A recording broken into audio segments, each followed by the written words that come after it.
9 reasons every empath eventually snaps and becomes the darkness they tried to escape. There's a secret that the spiritual community doesn't want you to know, a truth so destabilizing that it threatens the entire foundation of what you've been taught about sensitivity, compassion, and evolved consciousness. What if I told you that empaths are just narcissists in disguise? What if the light you've been performing, the kindness you've been weaponizing, the sensitivity you've been brandishing like a badge of honor, what if all of it was nothing more than an elaborate defense mechanism, a fortress built around the one thing you fear more than anything else, your own darkness? You see, there's this phenomenon that Carl Jung called Enantiodromia. It's a Greek term that translates roughly to running counter to. Jung observed something profound in his clinical work, something that the ancient alchemists had known for centuries. Everything eventually becomes its opposite. The brightest light casts the darkest shadow. The most rigid order collapses into chaos. And the most compassionate empath? They eventually snap and become the very darkness they spent their entire lives trying to escape. Jung wrote, "The brighter the light, the darker the shadow." Think about that for a moment. Really sit with it. The more you perform empathy, the more you suppress rage. The more you absorb others' pain, the more you deny your own capacity for cruelty. The more you pride yourself on your sensitivity, the more you become blind to your manipulation. Every empath carries within them a monster, and that monster is starving. Here's what nobody wants to admit. Empathy isn't a gift. It's not some divine blessing that marks you as more evolved than other people. Empathy, in most cases, is a survival mechanism born from childhood trauma. You learn to read the emotional temperature of a room because your safety depended on it. You developed hypervigilance to predict the unpredictable behavior of unstable caregivers. You became so attuned to others' emotions because your own emotions were too dangerous to feel. The wounded child within you learned that if you could just sense what others needed, if you could just give them what they wanted, maybe, just maybe, you'd be safe. But here's where it gets dark. That wounded child grew up, and the survival mechanism that once protected you has now become your prison. The empathy that saved you as a child is now destroying you as an adult, because you never learned to stop. You never learned that you don't have to carry everyone's pain. You never learned that saying no doesn't make you selfish. You never learned that you're allowed to have needs. And most importantly, you never learned that beneath all that performance of goodness, there's a part of you that's absolutely furious. The spiritual community has idealized empaths as somehow more evolved, more conscious, more connected to the divine.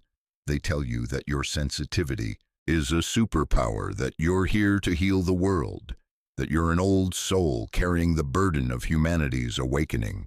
And you believed them because it felt so much better than the alternative, admitting that you're just a traumatized person who never learned healthy boundaries, who confuses codependency with love, and who uses emotional intelligence as a form of manipulation. I can already feel some of you bristling at this. Good. That reaction, that defensive surge you feel right now, that's your persona trying to protect itself. The persona is what Jung called the mask we wear for the world. It's the version of yourself you present to others, the character you play in the social theater. For empaths, the persona is constructed around one central theme. I am good. I am kind. I am here to help. And when anyone threatens that identity, the persona fights back. Because if you're not the empath, the healer, the sensitive one, who are you? This is the forbidden framework that changes everything. The darkness that empaths fear isn't some external force. It's not other people's negativity that you need to protect yourself from. The darkness you fear is your own disowned power. It's your rage, your selfishness, your capacity for cruelty, your ability to say no without guilt, your right to prioritize yourself, your permission to stop caring.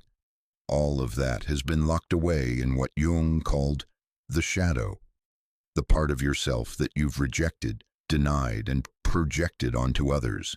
And here's the devastating truth. You don't snap because you've absorbed too much darkness from others. You snap because you've been denying your own darkness for so long that it eventually explodes. The empath who suddenly becomes cruel wasn't corrupted by the world. They were finally catastrophically honest about what they've been suppressing all along. They didn't become the darkness. They returned to it. Because the darkness was always there, fermenting in the shadow, growing more powerful with every act of self-sacrifice, every boundary violation you accepted, every time you smiled when you wanted to scream. Jung understood something that modern spirituality has forgotten.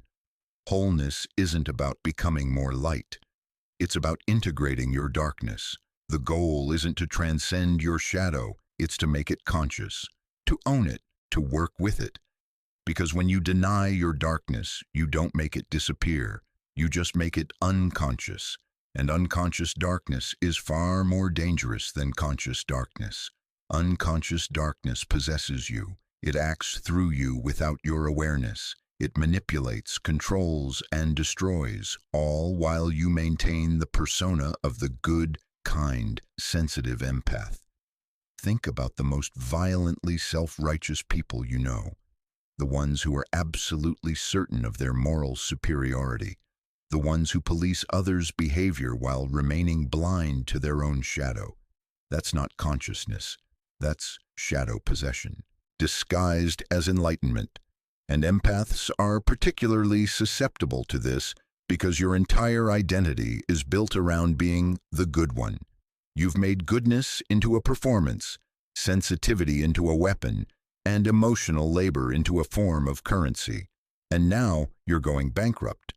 The reason this is forbidden knowledge is because it threatens a multi-billion-dollar industry built on spiritual bypassing. If empaths realized that their sensitivity is often just unhealed trauma, that their need to help others is frequently about avoiding their own pain, that their emotional absorption is a form of boundary violation. If they realized all of this, the entire structure of New Age spirituality would collapse. You'd stop buying courses on protecting your energy. You'd stop identifying with being an old soul or an indigo child, or whatever label helps you feel special. You'd stop using spirituality as a way to avoid psychological work. Because here's what really happens. Empaths don't eventually snap because they're overwhelmed by others' darkness. They snap because the persona can only be maintained for so long. The mask eventually cracks. The shadow demands recognition, and when it erupts, when the nice person finally shows their rage, when the healer becomes wounded, when the empath stops caring, everyone is shocked. But they shouldn't be, because the signs were always there. The shadow was always leaking through. People just chose not to see it, and you chose not to acknowledge it. So let me ask you something, and I want you to be brutally honest with yourself. Have you been called too sensitive your whole life? Have people told you that you care too much, feel too deeply, take things too personally? If so, comment below. Because that's not a badge of honor, it's a symptom. It's a sign that you never developed healthy emotional boundaries. It's evidence that you're still operating from childhood survival mechanisms. And it's a warning that your shadow is growing larger every day. This script isn't going to comfort you. It's not going to validate your spiritual ego or tell you that you're special because you're an empath. What it's going to do is far more important. It's going to show you the truth about why empaths snap, why that snap is inevitable, and why that snap, that return to darkness, is actually the path to genuine wholeness. Because you can't integrate what you won't acknowledge, and you can't heal what you keep performing. Over the next 3 hours, we're going to dismantle the empath persona piece by piece. We're going to explore the 9 reasons why every empath eventually returns to the darkness they've been denying. And by the end, you're going to understand something profound. You were never the light. You were always both light and darkness. And the moment you stop trying to be only one, you become whole. Welcome to the shadow work that no one wants to do, but everyone desperately needs. Welcome to the truth about empaths that will either shatter your identity or set you free. Welcome to the darkness you've been running from your entire life. It's time to stop running. It's time to turn around and face the monster, because that monster, it's you, and it's been waiting for you to come home. Let's talk about Elena. Elena is a therapist in her early 40s who has built an entire practice around helping others heal from trauma. She works 60-hour weeks, often seeing clients back-to-back with barely enough time to eat. She prides herself on being available. Her clients can text her after hours, call her on weekends, reach out during their crises. Elena tells herself that this is what good therapists do. This is what caring looks like. This is empathy in action. But Elena's own life is falling apart. Her marriage ended 2 years ago because her husband said he felt like he was competing with her clients for attention. She rarely sees her friends anymore. She's always too tired, too busy, too drained from giving all day. Her health is deteriorating. She has chronic migraines, digestive issues, and she's gained 40 pounds because she eats whatever's quick and convenient between sessions. She tells herself this is temporary. Once she helps her current clients stabilize, she'll take care of herself. But somehow there's always another crisis, always another person who needs her more than she needs herself. And then one day, something happens.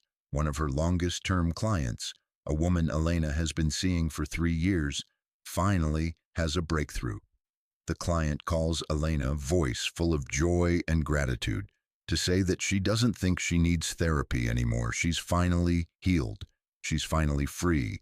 And Elena should be celebrating, right? This is what she's been working toward. This is the whole point.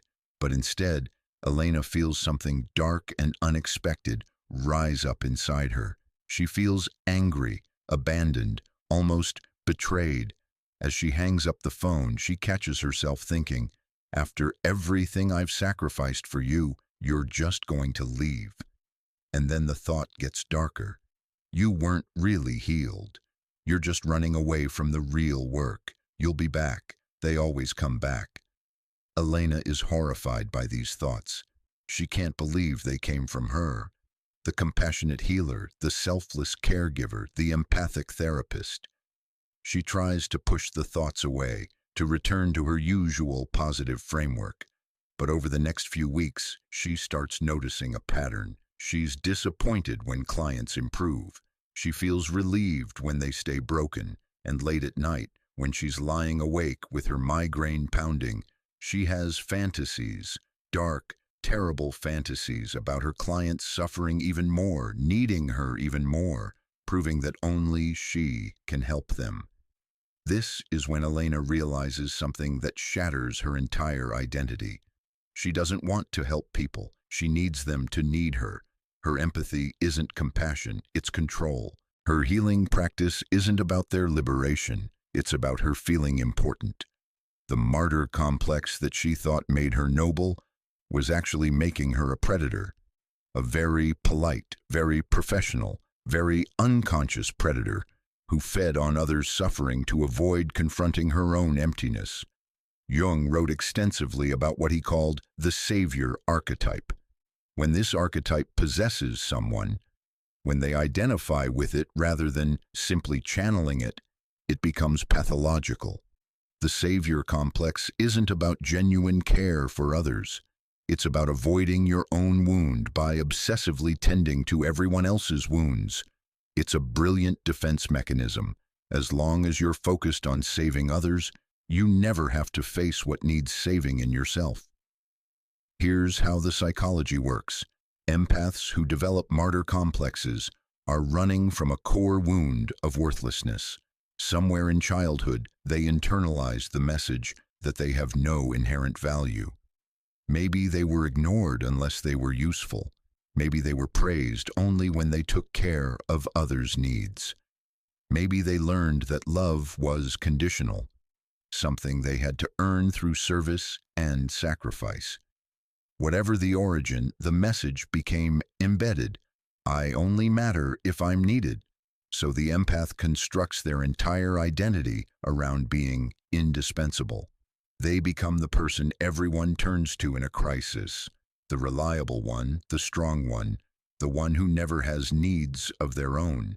And every time they sacrifice themselves, every time they put others first, every time they ignore their own pain to attend to someone else's, they're reinforcing the core belief. See, I'm valuable, I'm important, I matter because I'm needed. But here's the trap.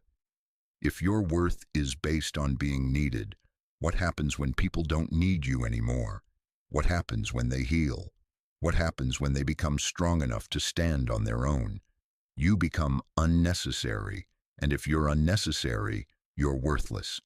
The very thing you're supposedly working toward, their independence, their healing, their freedom, becomes the thing you unconsciously sabotage, because their liberation is your annihilation.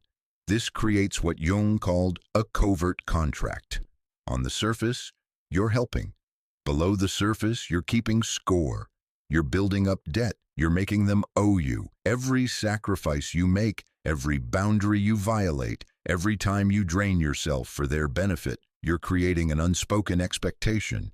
I'm suffering for you, therefore you're obligated to me. I'm giving everything, therefore you're not allowed to leave. I'm the martyr, therefore I'm superior. And when they don't pay the debt, when they don't appreciate your sacrifice enough, when they don't stay broken enough, when they have the audacity to heal and move on, the rage erupts because they violated the covert contract. They took your service but didn't give you what you really wanted, eternal validation of your worth through their eternal need of you. This is where the martyr complex becomes unbearable, because you can't maintain the performance anymore. You can't keep pretending that your self-sacrifice is noble when you're starting to feel the resentment, the manipulation, the desperate need for them to stay broken. You can't keep telling yourself you're a healer when you're secretly devastated every time someone actually heals. The mask is cracking, the shadow is emerging, and the truth is terrifying. You were never helping them. You were using them to avoid yourself. Let me introduce you to a framework that Jung used called the drama triangle, which was later refined by Stephen Karpman. In dysfunctional relationships, people rotate through three roles: victim, rescuer, and persecutor. The victim is helpless and needs saving. The rescuer swoops in to save them, and the persecutor is the villain who caused the problem in the first place. Here's what most empaths don't realize. The rescuer role isn't the heroic position. It's part of the dysfunction. The rescuer needs victims to rescue. Without victims, the rescuer has no identity, no purpose, no value. So the rescuer, often unconsciously, keeps people in the victim role.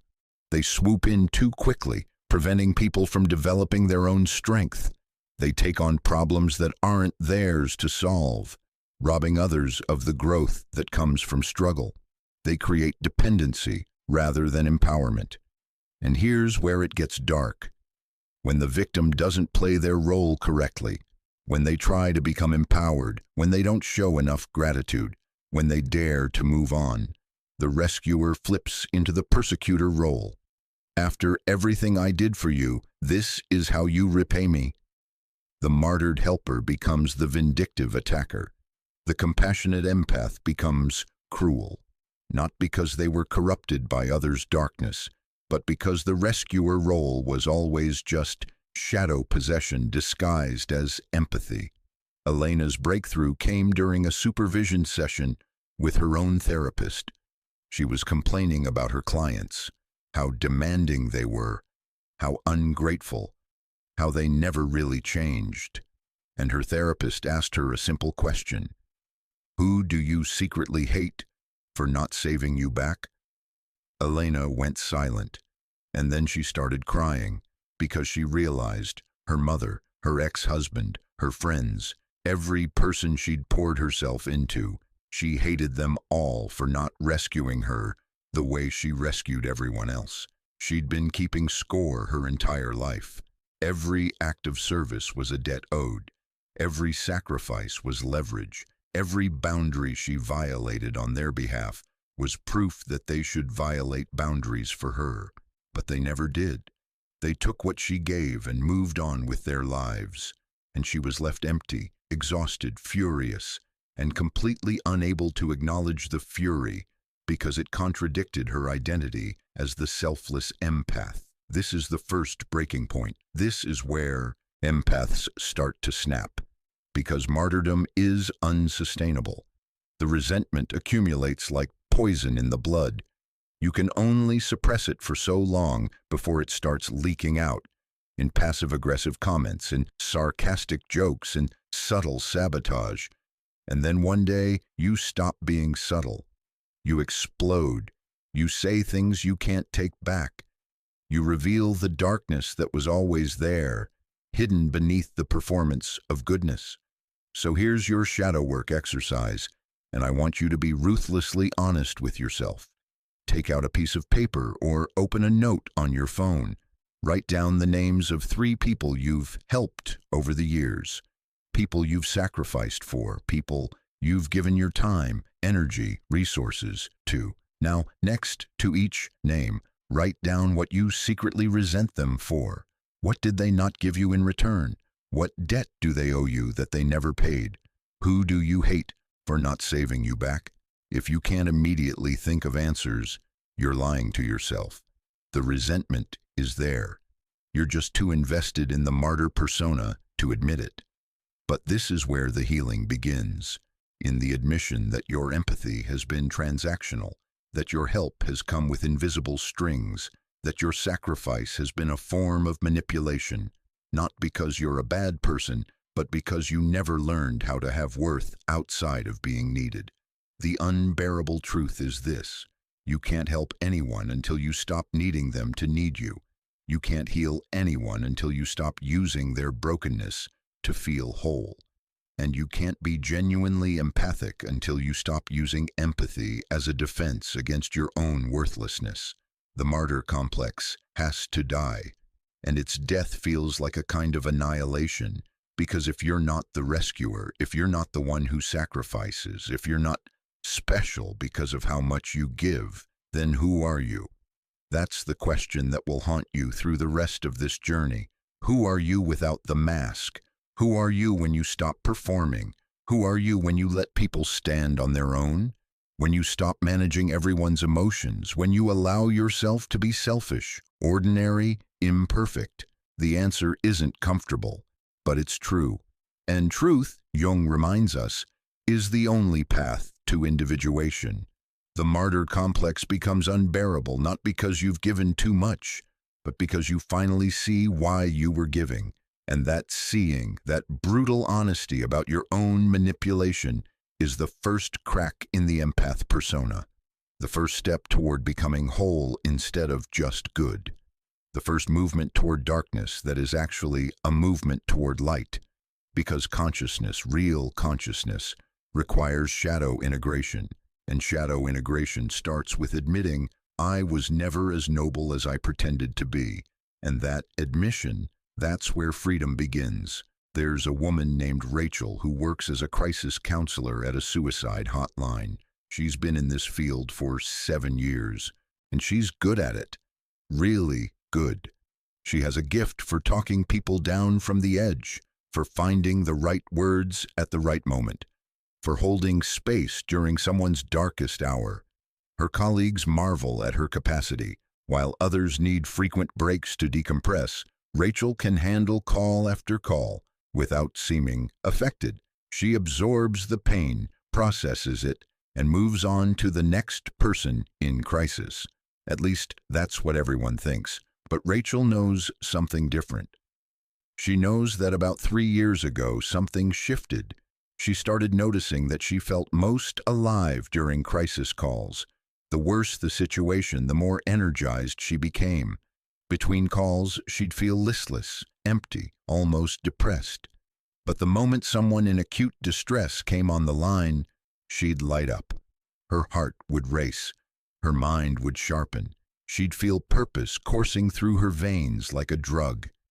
She told herself this was just adrenaline, just the natural response to high-stakes situations. But then she started noticing patterns in her personal life. She gravitated toward friends who were always in crisis. She stayed in relationships with emotionally unstable partners. And when things got calm, when people started healing and stabilizing, she'd feel profoundly uncomfortable, like something was missing, like she needed the chaos to function. And then came the realization that changed everything. Rachel was on a call with a repeat caller, someone she'd talked to many times before. This person had been making progress, attending therapy, building a support system. They called to thank Rachel, to tell her that they'd been 2 weeks without suicidal ideation, that they were finally seeing hope. And as Rachel offered congratulations, she felt something twist inside her, disappointment. And beneath the disappointment, something even darker. She hoped they'd relapse. She spent the next few hours in horror, trying to understand how she could think such a thing. But the truth kept forcing itself to the surface. She needed them to suffer.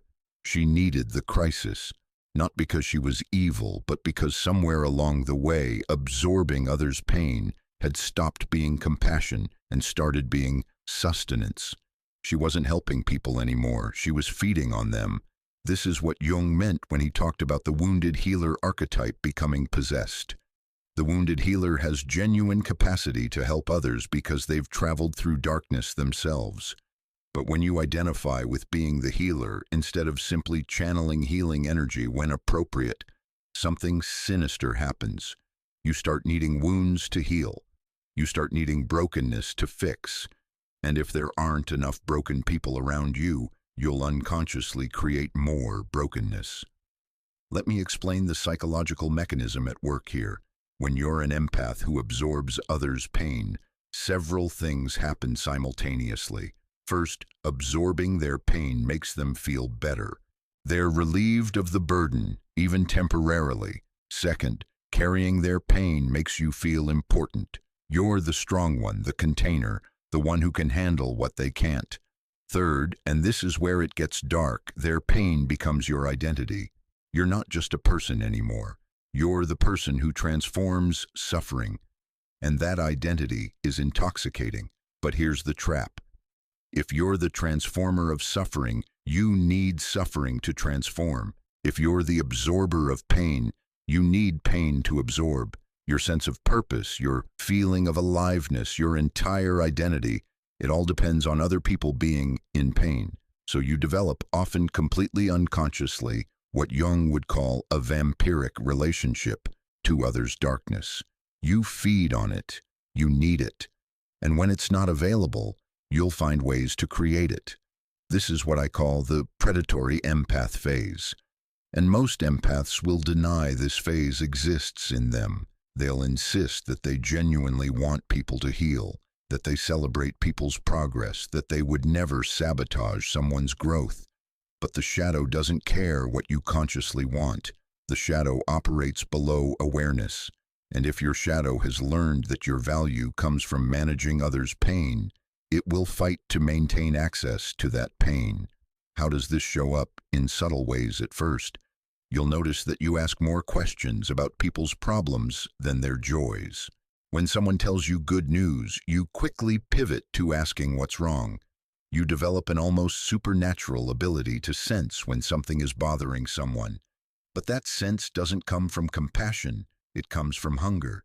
You're hunting for the wound, searching for the pain point, looking for your next opportunity to feel purposeful. You also start selecting relationships based on dysfunction. Think about your closest friends, your romantic partners, Your chosen family? Are they stable, healthy, grounded people? Or are they dramatic, crisis-prone, emotionally chaotic? If you're honest, you'll probably notice a pattern. You're surrounded by broken people, and you tell yourself this is just coincidence, just bad luck, just that you attract people who need help. But the truth is darker. You select them, you need them, and when they try to heal, you unconsciously sabotage their progress. The sabotage is always subtle. You might express concern when they make positive changes. Are you sure you're ready to quit therapy? It seems kind of soon. You might reinforce their victim identity. After what you've been through, it's no wonder you're struggling. You might even trigger them deliberately, though you'd never consciously admit it, bringing up sensitive topics, forgetting their boundaries, creating situations that destabilize them, all while maintaining the persona of the caring empath who's just trying to help. Let me give you a framework to understand this. Jung talked about projection as a mechanism where we see in others what we can't see in ourselves. But there's another mechanism that's less discussed: introjection. This is when we take others' emotions and experiences and make them our own. For empaths, introjection happens automatically. You feel what others feel. You carry what they can't carry. But here's what nobody talks about. Introjection can become addictive. When you introject someone's pain, several things happen neurologically. Your mirror neurons fire, creating a simulation of their emotional state in your own system. Your brain releases cortisol and other stress hormones, but it also releases dopamine because you're doing something that feels meaningful, purposeful, important. You're not just sitting with your own emptiness anymore. You're filled with their pain. And that filling, that sense of purpose, that feeling of being needed, it becomes addictive. This is why some empaths can't be in healthy relationships. Healthy relationships are boring to someone who's addicted to emotional intensity. There's no crisis to manage, no pain to absorb, no purpose to fulfill. You're just two people being with each other in relative stability. And for the empath who's built their identity around being needed, that stability feels like death. So they'll pick fights, create drama, find problems where none exist, anything to get back to that feeling of intensity, of purpose, of being the indispensable emotional container. Rachel's story continues in a way that will sound familiar to many of you. She started recognizing her pattern but couldn't stop it. She'd decide to take a break from crisis work, to focus on her own healing, to build a life that wasn't centered on others' suffering. But within days, she'd be restless, anxious, empty. She'd find herself checking her phone compulsively, hoping for a crisis text from a friend. She'd scroll social media looking for people in distress. She'd even create alternative accounts to join support groups and forums where she could find people to help. This is what addiction looks like. And yes, you can be addicted to others' darkness. You can be addicted to the feeling of being needed, to the identity of being a healer, to the purpose that comes from managing crisis. And like any addiction, you'll minimize it, rationalize it, defend it. You'll tell yourself you're just compassionate, just caring, just doing what empaths do. But underneath, you're feeding, and you're terrified of what happens if the food supply runs out. Here's the warning section that most people won't want to hear. If you're an empath who surrounds yourself with broken people, who feels most alive during crisis, who gets uncomfortable when things are calm, you're not being compassionate. You're being predatory, not consciously, not maliciously, but the effect is the same. You're keeping people in pain because you need them in pain. You've become a beautiful, caring, empathic predator, and the most dangerous thing about you is that you don't realize you're doing it. Jung wrote about the concept of psychic vampirism, people who drain others' energy to fill their own emptiness.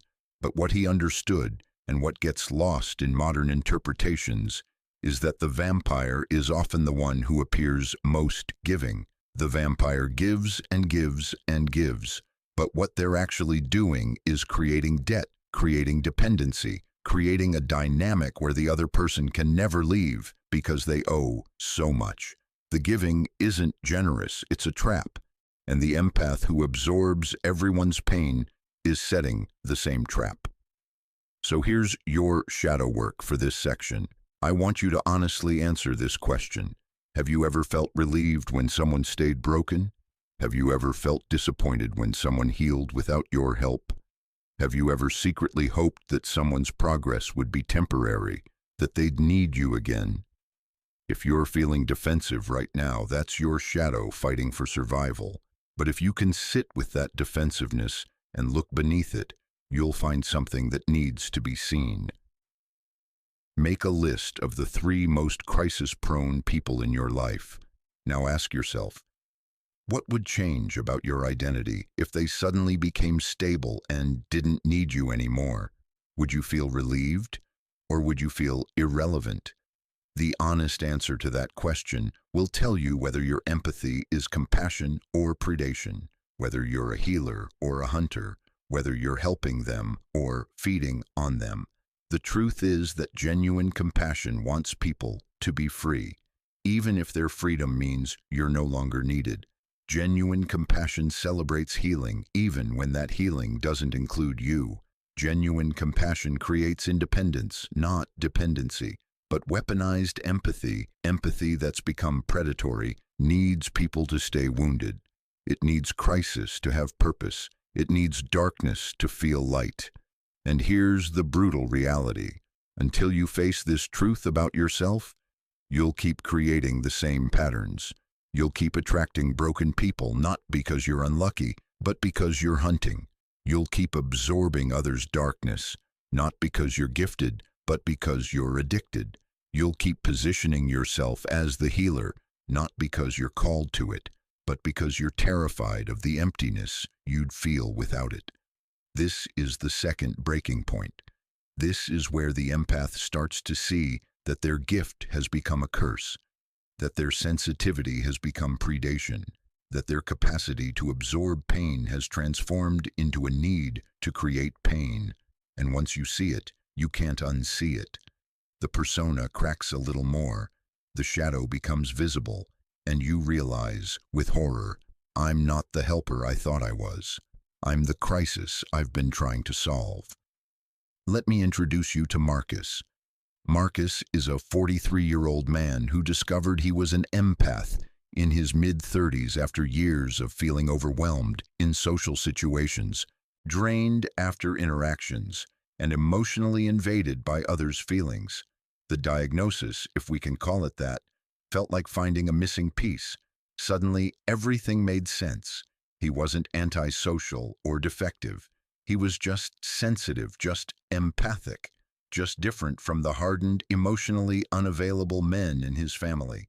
After discovering this empathic identity, Marcus dove deep into boundary work. He read every book on energetic protection, learned to visualize shields and walls, practiced saying no, cut off relationships that felt draining.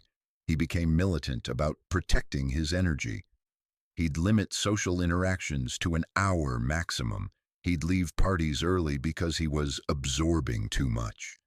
He'd end phone calls abruptly when someone's emotions felt too heavy. He told himself he was finally learning self-care, finally honoring his sensitivity. But his life kept getting smaller and lonelier. His friends stopped inviting him places because he always left early or declined altogether. His family grew distant because he'd set such rigid boundaries that they felt like rejection. His romantic relationships never lasted more than a few months, because the moment his partner showed vulnerability or neediness, Marcus would retreat behind his walls, claiming he needed to protect his energy. And then one night, sitting alone in his apartment for the 14th evening in a row, Marcus had a realization that shattered him. He wasn't protecting his energy, he was imprisoning himself. The boundaries he'd built weren't shields against others' darkness. They were walls to keep his own darkness contained. He wasn't afraid of invasion. He was afraid of intimacy. He wasn't protecting his sensitivity. He was hiding his terror of being truly seen. Jung made a crucial distinction between the persona and authentic selfhood. The persona is the mask we construct to interface with the world. It's necessary, adaptive, and healthy when we know it's a mask. But when we identify with the persona, when we believe the mask is our true face, we lose access to genuine relationship. We interact persona to persona, mask to mask, never touching the depth beneath. For empaths, boundaries often become just another persona, another performance. Instead of the performance being, I'm endlessly available, the martyr complex, it becomes, I'm energetically sensitive and must protect myself. Both are masks. Both prevent genuine intimacy. Both avoid the real work of integration. Here's what Marcus eventually understood, and what most empaths resist understanding. Healthy boundaries are not walls. They're not barriers that keep everything out. They're not rigid rules about what you will and won't tolerate. Healthy boundaries are something far more subtle and far more difficult. They're the capacity to remain yourself in the presence of another, to stay grounded in your own experience while being affected by theirs, to be permeable without being invaded, to be touched without being controlled. But that requires something most empaths don't have: a strong sense of self. And here's the shadow truth. Most empaths don't have a strong sense of self, precisely because they've spent their entire lives defining themselves through others. You know who you are by sensing who they need you to be. You know what you feel by feeling what they feel. You know what you want by anticipating what will keep the peace, what will make them happy, what will prevent conflict. So when empaths suddenly try to establish boundaries, they go to the opposite extreme. If you've been completely porous your whole life, the solution seems obvious. Become impermeable. Build walls. Keep everyone at arm's length. Never let anyone close enough to hurt you. But this isn't integration. It's just swinging from one pole of dysfunction to the other, from complete enmeshment to complete isolation, from doormat to fortress. Neither is wholeness. Marcus's real breakthrough came during a conversation with his brother, one of the family members Marcus had distanced himself from. His brother confronted him. You say you're protecting your energy, but it just feels like you don't want to be around us anymore, like we're not worth the effort, like our problems disgust you. Marcus immediately got defensive, explaining his sensitivity, his need for boundaries, his empathic nature. But his brother interrupted, You know what I think? I think you're just scared. Scared that if you let us in, we'll see that you're not as together as you pretend to be. The words hit Marcus like a physical blow, because they were true. The boundaries weren't protecting him from others' chaos. They were protecting others from seeing his chaos. Behind the walls, Marcus was a mess. He was anxious, depressed, addicted to pornography, filled with rage at his father, terrified of abandonment, convinced of his own inadequacy. But as long as he kept everyone at a distance, as long as he could blame his isolation on his sensitivity, he never had to let anyone close enough to see the truth. This is the shadow of the boundary-obsessed empath. You're not afraid they'll drain you. You're afraid they'll expose you. You're not protecting your light, you're hiding your darkness. Every rigid boundary, every abrupt exit, every relationship you end because they were too needy, it's all avoidance. Avoidance of intimacy, avoidance of being known, avoidance of the vulnerability that comes with genuine connection. Jung wrote extensively about the difference between isolation and solitude. Solitude is generative. It's time alone to connect with your own depths, to integrate your experiences, to hear the voice of the self beneath all the social conditioning. Isolation is defensive. It's withdrawal from connection out of fear, pain, or inability to tolerate the discomfort of relationship. The boundary-obsessed empath calls their isolation solitude and their fear sensitivity. But the self knows the difference, and the self grows increasingly desperate to break through. Let me give you a framework that changed my own understanding of boundaries. There are 3 types of boundaries, and most empaths only know 2 of them. First, there are rigid boundaries, walls that keep everything out. This is the fortress. This is Marcus refusing to engage with his family's emotions, ending relationships at the first sign of neediness, avoiding any situation that might be energetically draining. These boundaries create isolation and prevent genuine intimacy. Second, there are porous boundaries where there's no distinction between your experience and others' experience. This is the sponge. This is the empath who absorbs everyone's emotions, who can't tell where they end and others begin, who gets so enmeshed in others' lives that they lose themselves completely. These boundaries create codependency and prevent individual identity. But there's a third type that most empaths never learn: flexible boundaries. These are boundaries that can expand and contract based on context, relationship, and capacity. You can be deeply affected by someone's pain without making it your pain. You can hold space for someone's emotion without absorbing it. You can be present with discomfort without either fleeing or fixing. You can say no without building walls. You can say yes without losing yourself. Flexible boundaries require something that most empaths haven't developed: the ability to tolerate discomfort without reacting. When you have rigid boundaries, you're essentially saying, "I can't handle emotional intensity, so I'll avoid it entirely." When you have porous boundaries, you're saying, "I'll take on your emotional intensity so you don't have to feel it." But flexible boundaries say, "I can be present with emotional intensity, yours and mine, without needing to control or escape it." This is vastly more difficult than either rigidity or porousness, because it requires you to sit in the fire, to feel the discomfort of someone's anger without defending or fleeing, to witness someone's pain without rescuing or absorbing, to be criticized without collapsing or attacking, to be needed without becoming indispensable, to be alone without being isolated, to be connected without being enmeshed. Marcus's journey toward flexible boundaries started with a simple but terrifying practice: staying in uncomfortable conversations. His therapist gave him an assignment. The next time his family member expressed emotion or needed something from him, instead of leaving or changing the subject or hiding behind his energetic sensitivity, he was to stay present for at least 10 minutes longer than felt comfortable.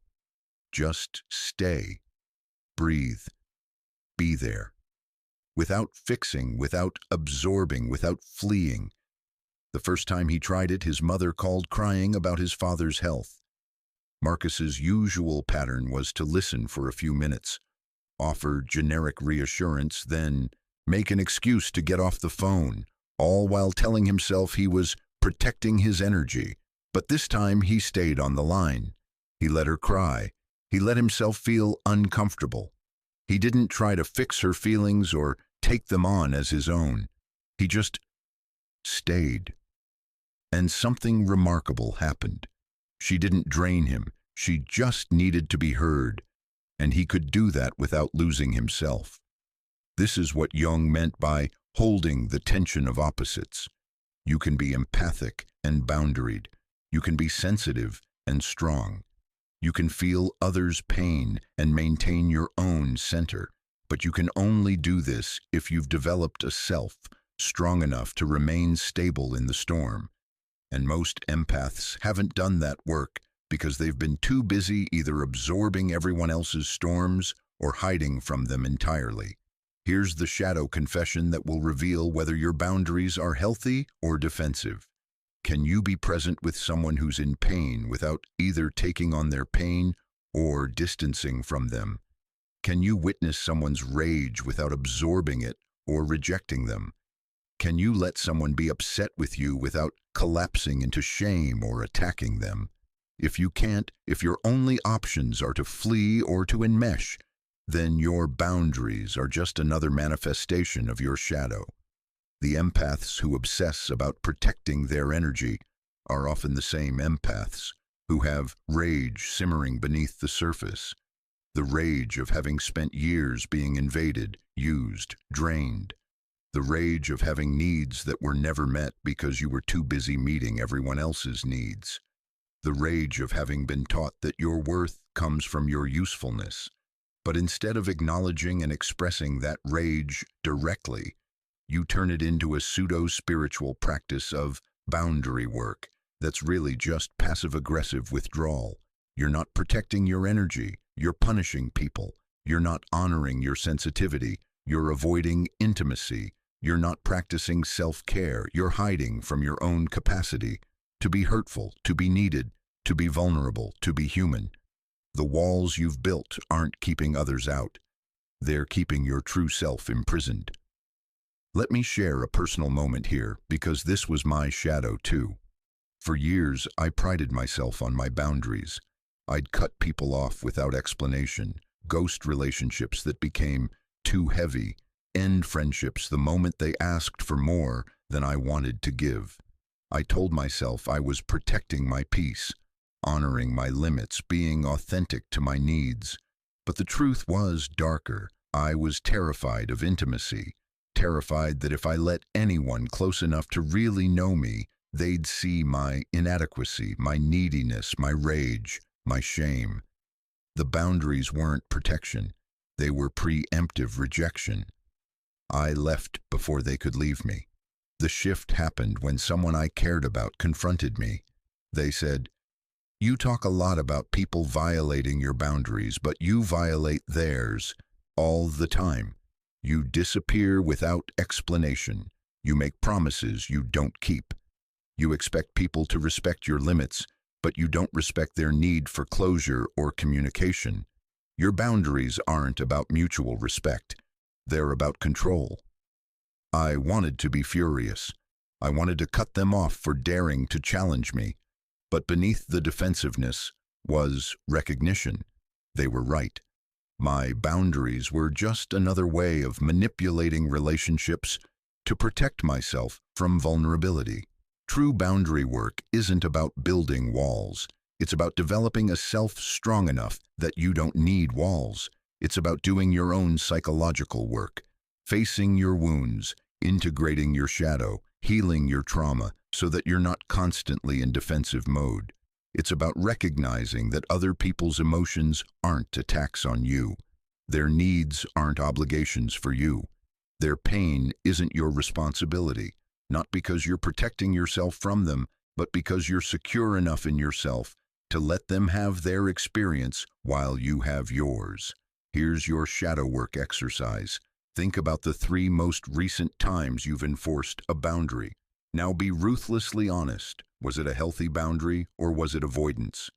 Were you genuinely taking care of yourself? Or were you punishing someone for having needs? Were you staying connected to yourself or were you disconnecting from them because connection felt too risky? Write it down. Look at your pattern, because until you see the truth, you can't change it. The boundary-obsessed empath is still operating from the same wound as the boundaryless empath. A core belief that relationship equals invasion, that others' needs will annihilate you, that you can't be yourself and be in connection. One empath responds by having no boundaries and losing themselves completely. The other responds by having only boundaries and losing connection completely. But both are avoiding the real work, developing a self strong enough to remain in relationship without either dissolving or defending. Marcus's story doesn't end with him suddenly becoming socially available and ending all boundaries. That would be another swing of the pendulum. Instead, it ends with him learning to tolerate discomfort, learning to stay present even when it's hard, learning that he's strong enough to be affected without being destroyed, learning that intimacy requires vulnerability, and vulnerability requires risking the very invasion he's been so afraid of. But the invasion he feared wasn't others getting in. It was his own darkness getting out. Because here's the final shadow truth about boundaries. What you're really trying to contain isn't others' chaos. It's your own. Behind the walls, there's rage, there's neediness, there's dependency, there's the terror that you're not actually as self-sufficient as you pretend. There's the fear that if anyone got close enough, they'd see that you're just as broken as the people you've been avoiding. The fortress isn't keeping them out, it's keeping you in. And when you finally admit that, when you finally see that your boundaries have been prisons disguised as protection, that's when the third breaking point occurs. The persona cracks a little more. The shadow demands acknowledgement. And you realize, I'm not protecting myself from invasion. I'm protecting myself from exposure. And that exposure, that risk of being truly known, is the only path to genuine freedom. The walls have to come down, not to become boundaryless again, but to become something new. A person who can hold their own center while being permeable to connection. A person who can say no without cruelty and yes without self-abandonment. A person who doesn't need walls because they've built a self strong enough to stand on its own. That's integration. That's wholeness. That's what happens when empaths stop hiding behind boundaries and start developing genuine strength. This is the chapter that will destroy you. This is the realization that shatters the empath identity so completely that you'll never see yourself the same way again. This is where the persona doesn't just crack, it explodes. Because what I'm about to reveal isn't just uncomfortable, it's devastating. And once you see it, you can't unsee it. You were always manipulating. Every empathic act, every sensitive response, every moment you felt someone's pain and adjusted your behavior accordingly, every time you read the room and shaped yourself to fit, every instance of emotional intelligence you deployed, it was all manipulation, not always conscious, not always malicious, but manipulation nonetheless. Jung wrote, "Everyone carries a shadow, and the less it is embodied in the individual's conscious life, the blacker and denser it is." The shadow doesn't disappear because you refuse to look at it. It just grows more powerful, more insidious, more unconscious in its expression. And for empaths, the shadow that's been growing in the darkness is this: your gift was always a weapon.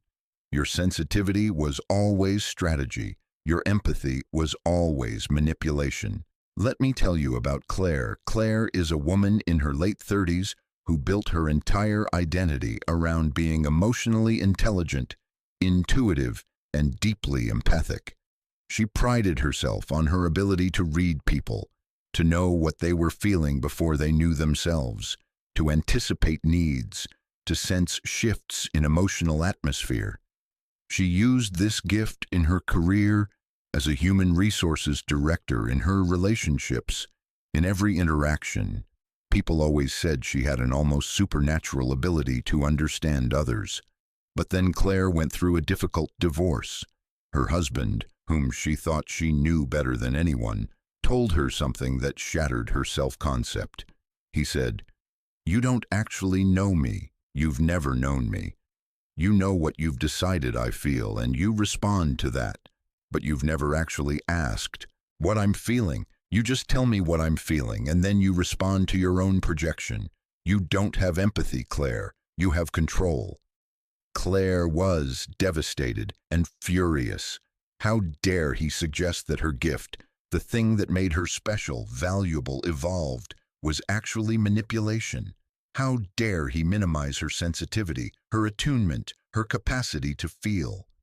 She spent months in defensive rage, gathering evidence of all the times she'd been right about his emotions, all the times her intuition had been accurate, all the times she'd known him better than he knew himself. But then her therapist asked her a question that changed everything. "Why do you need to know what he's feeling. Claire started to answer with the obvious, so she could help him, support him, be there for him. But her therapist pressed, "No. Why do you need to know? What happens if you don't know?" And Claire went silent, because the truth was suddenly, horrifyingly clear. She needed to know so she could control the situation, so she could predict his reactions, so she could shape her behavior to get the outcome she wanted, so she would never be surprised, never be abandoned, never be hurt. Her empathy wasn't love, it was surveillance. Let me explain the psychological mechanism that most empaths will resist understanding. Empathy, the ability to sense and feel others' emotions, typically develops in childhood as a survival mechanism. If you grew up in an unstable, chaotic, or abusive environment, your nervous system learned that survival depended on reading the emotional atmosphere accurately. You developed hypervigilance. You learned to scan for danger signs, to detect mood shifts before they became dangerous, to anticipate needs before they became demands. This is adaptive. This is brilliant. This saved your life as a child. You learned to read your caregiver's face, voice, body language, to know when it was safe to ask for something and when you needed to disappear. You learned to sense anger before it exploded, to detect disappointment before it became rejection, to feel others' emotions so acutely that you could adjust your behavior to keep yourself safe. But here's what happens. That survival mechanism doesn't turn off when you become an adult. It keeps running. You keep scanning, reading, sensing, anticipating, even when there's no threat. Even when no one's asking you to, you can't help it. Your nervous system is wired to gather emotional intelligence as a form of threat detection. And what starts as protection becomes manipulation. Because when you can read people that accurately, when you can sense what they need before they ask, when you can adjust your presentation to get the response you want, that's not empathy. That's emotional manipulation. You're using your sensitivity to control outcomes, to shape others' perceptions of you, to prevent rejection or abandonment or conflict. You're not feeling with them. You're using their feelings against them. Claire's breakthrough came when she started examining her entire relationship history through this new lens. Every boyfriend, every friendship, every professional relationship, she'd been doing the same thing, scanning, reading, adjusting. She'd convince herself she was being considerate, being thoughtful, being empathic, but really she was gathering intelligence and using it strategically. She'd mirror people's communication styles to build rapport. She'd adjust her personality to match what they seemed to value. She'd bring up topics she knew they'd respond positively to. She'd avoid topics that created distance. She'd present herself in ways that maximized their approval. And all of it felt natural, instinctive, just part of being a good person. But it was manipulation, sophisticated, unconscious, well-intentioned manipulation, but manipulation nonetheless. The most disturbing part of her realization was this. She'd been playing victim while being the manipulator. Every time a relationship ended, she'd position herself as the one who gave too much, felt too deeply, cared too much. She was the empath who'd been taken advantage of by less sensitive people. She was the evolved soul surrounded by unconscious humans. She was the one who'd been used. But the truth was exactly opposite. She'd been the user. She'd been the one extracting emotional information and using it for her purposes. She'd been the one shaping interactions to serve her needs while appearing to be selfless. She'd been the one manipulating emotional dynamics while performing empathy.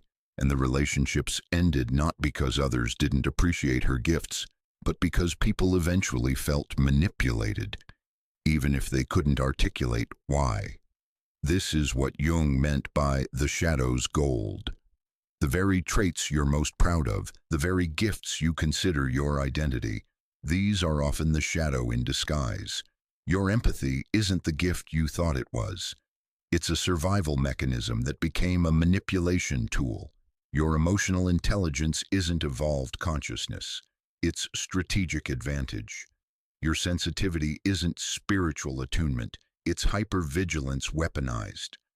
Let me introduce you to the empath narcissist mirror, because this is where it gets truly uncomfortable. Everyone knows about overt narcissists, the grandiose, attention-seeking, obviously self-centered people who lack empathy. But there's another type, covert narcissists. These are people who appear humble, sensitive, and focused on others.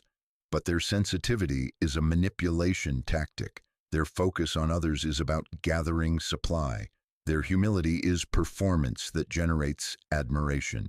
And here's the devastating truth. Many empaths are covert narcissists, not all, but many. The wound is the same, a core sense of worthlessness, a desperate need for external validation, a fragile sense of self that requires constant reinforcement.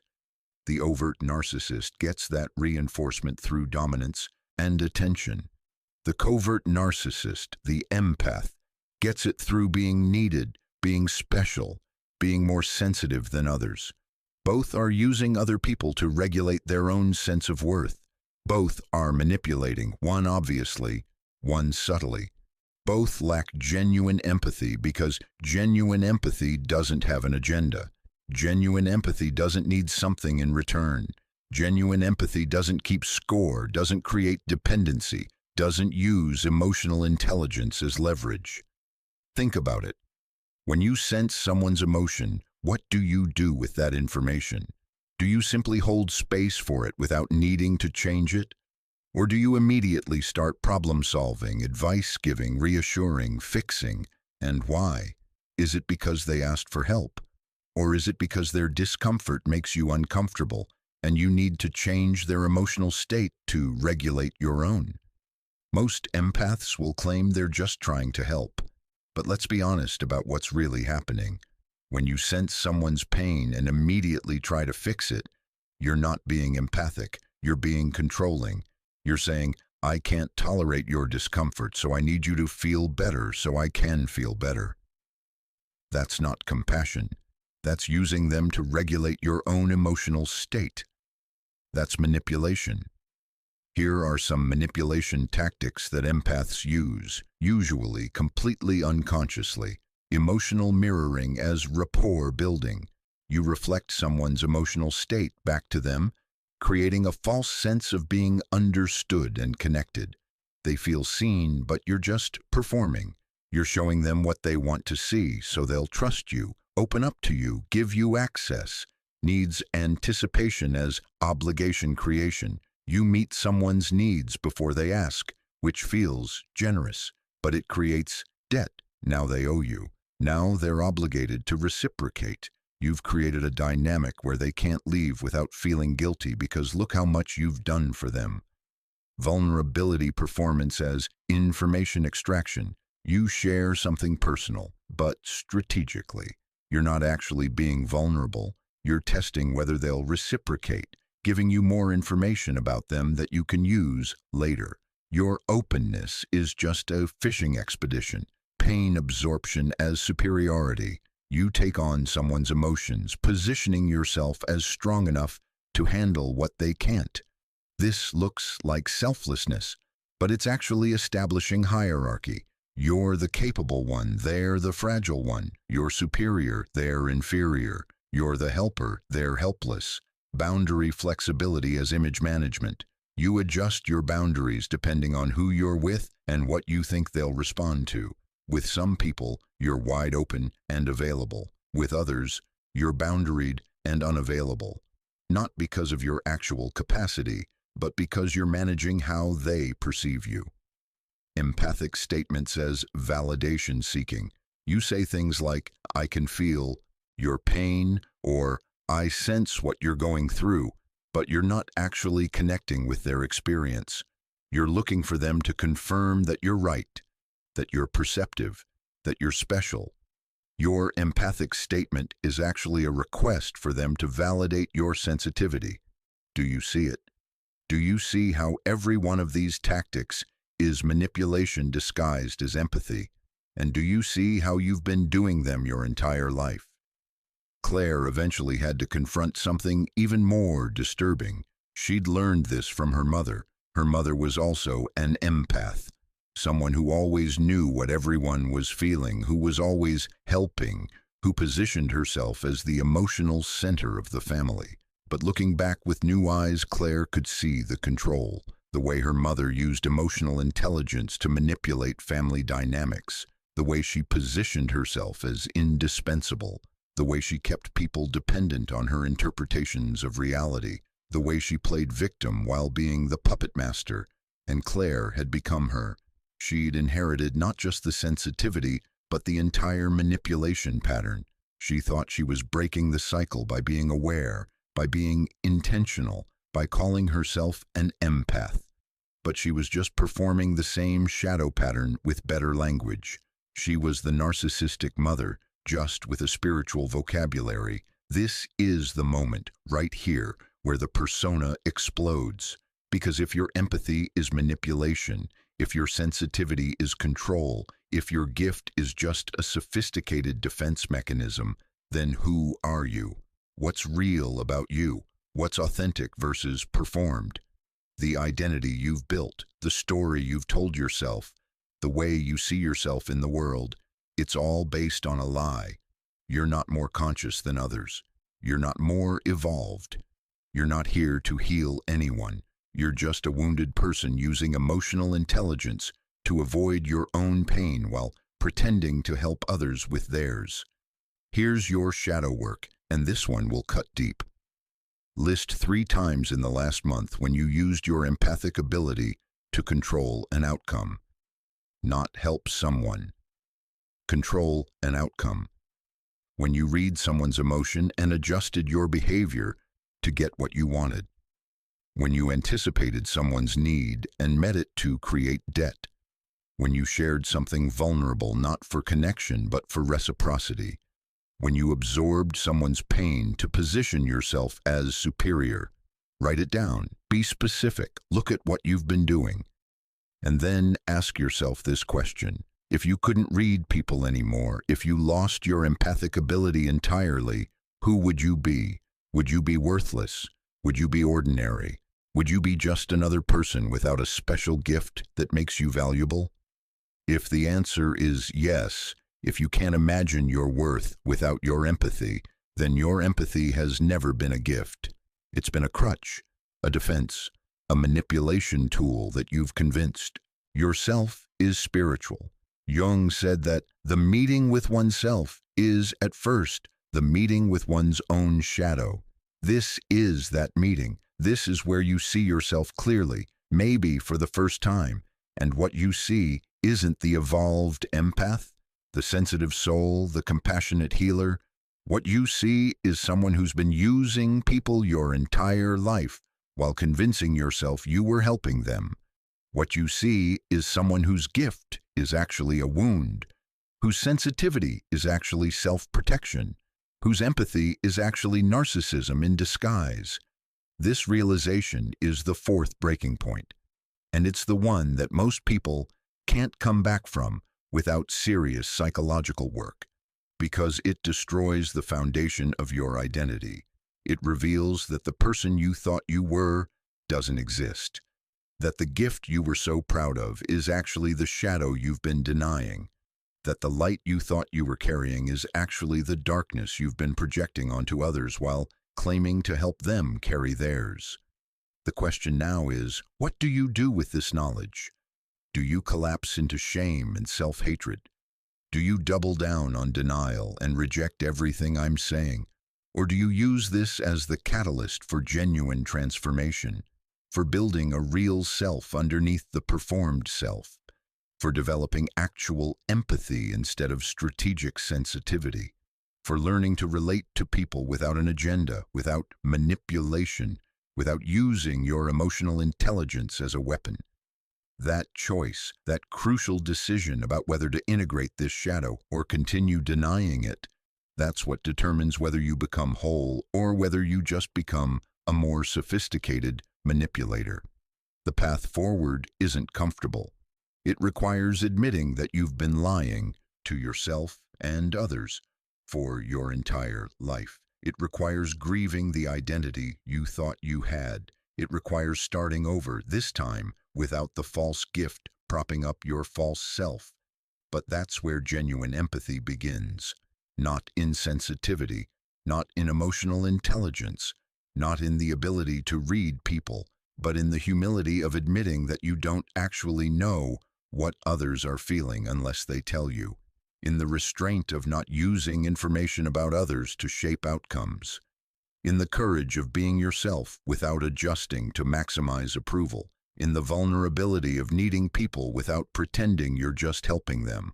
That's the transformation that awaits on the other side of this devastation. But first, you have to let the lie die. You have to admit, I was always manipulating.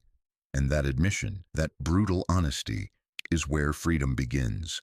There's a moment that comes for every empath, a moment when the carefully constructed cathedral of kindness collapses, when decades of swallowed words erupt like a volcano that's been dormant so long everyone forgot it was alive, when the person who never raised their voice, who always smiled through the pain, who absorbed every cruelty to keep the peace, when that person finally breaks, they don't just break, they shatter everything around them, and what terrifies them most isn't the destruction they cause, it's the recognition, the horrible, undeniable recognition that the monster they became in that moment wasn't new.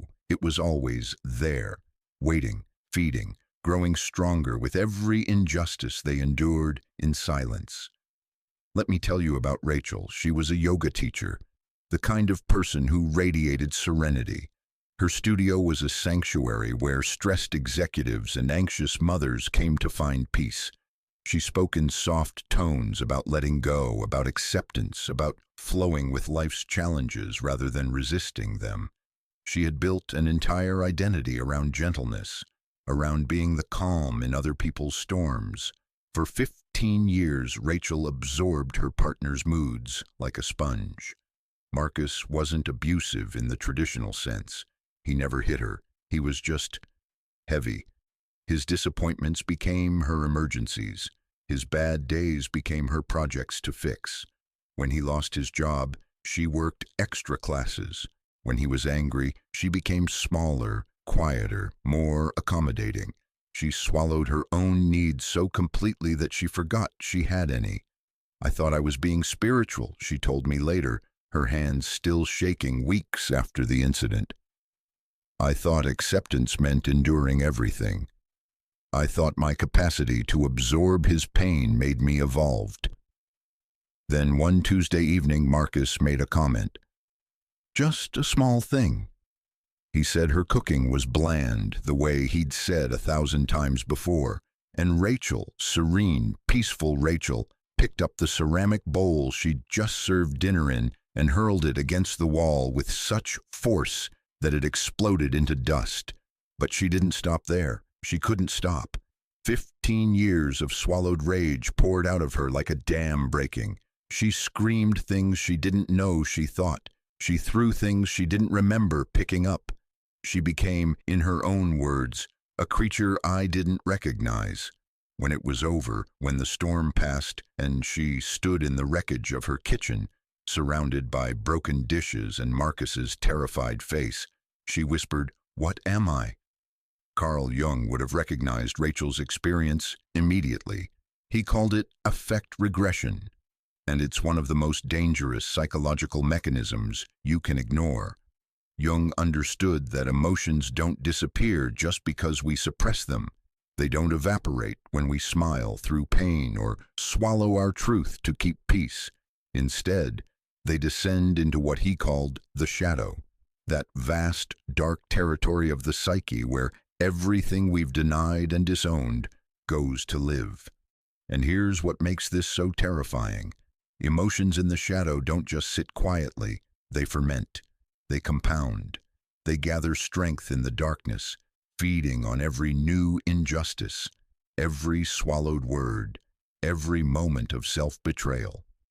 Until one day, they don't ask permission anymore, they possess you. Jung wrote, "The shadow is that hidden, repressed, for the most part inferior and guilt-laden personality whose ultimate ramifications reach back into the realm of our animal ancestors. When an individual makes an attempt to see his shadow, he becomes aware of those qualities and impulses he denies in himself but can plainly see in others." But what Jung understood, what Rachel learned in the most horrifying way, is that the shadow doesn't just contain qualities we deny. It contains the accumulated energy of every emotion we refuse to express. Every time you swallowed your anger to be the bigger person, that anger didn't disappear. It went into the shadow where it mixed with all the other swallowed angers, all the other betrayed needs, all the other moments when you chose peace over truth. And the shadow has its own intelligence, its own purpose, its own timeline. It will wait as long as it needs to, but eventually it will have its say, and when it speaks in blood. This is what empaths refuse to understand about themselves. You think your capacity to absorb others' negativity makes you strong. You think your ability to remain calm in chaos makes you evolved. You think your willingness to endure makes you spiritual. But absorption isn't transformation. Calm isn't peace. Endurance isn't strength. You're not transforming the darkness you absorb. You're storing it. You're building a reservoir of rage behind a dam of niceness, and dams don't hold forever. Jung observed something profound in his clinical work. The people who committed the most shocking acts of violence were often those who had maintained the most rigid persona of goodness, the nice neighbor who never complained, the devoted parent who never said no, the spiritual seeker who transcended all earthly concerns. These weren't people who were inherently evil. They were people whose shadows had grown so large, so powerful, so hungry from decades of denial that when the persona finally cracked, the shadow didn't just emerge. It exploded. He called this Enantiodromia, the tendency of things to transform into their opposite when taken to an extreme. The extremely nice become extremely cruel. The perfectly controlled become wildly chaotic. The perpetually giving become devastatingly destructive, not because they were pretending all along, but because they were so committed to one side of themselves that the other side became monstrous in compensation. Think about this for a moment. Really sit with it. How much rage are you carrying right now? How many times have you smiled when you wanted to scream? How many injustices have you absorbed in the name of keeping peace?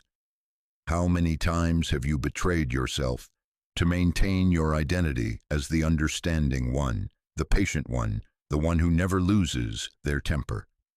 Every one of those moments added a drop to the reservoir, and the reservoir has a capacity, it has a breaking point. The question isn't if it will overflow, the question is when and what will be in its path when it does. I need you to understand something crucial here. I'm not advocating for uncontrolled rage. I'm not suggesting you should explode on everyone who's ever hurt you. What I'm revealing is that the explosion is coming whether you prepare for it or not. The shadow will have its revenge. The only question is whether you'll be conscious when it happens, or whether it will possess you completely. Jung wrote extensively about psychological possession, moments when an unconscious complex takes over the ego entirely.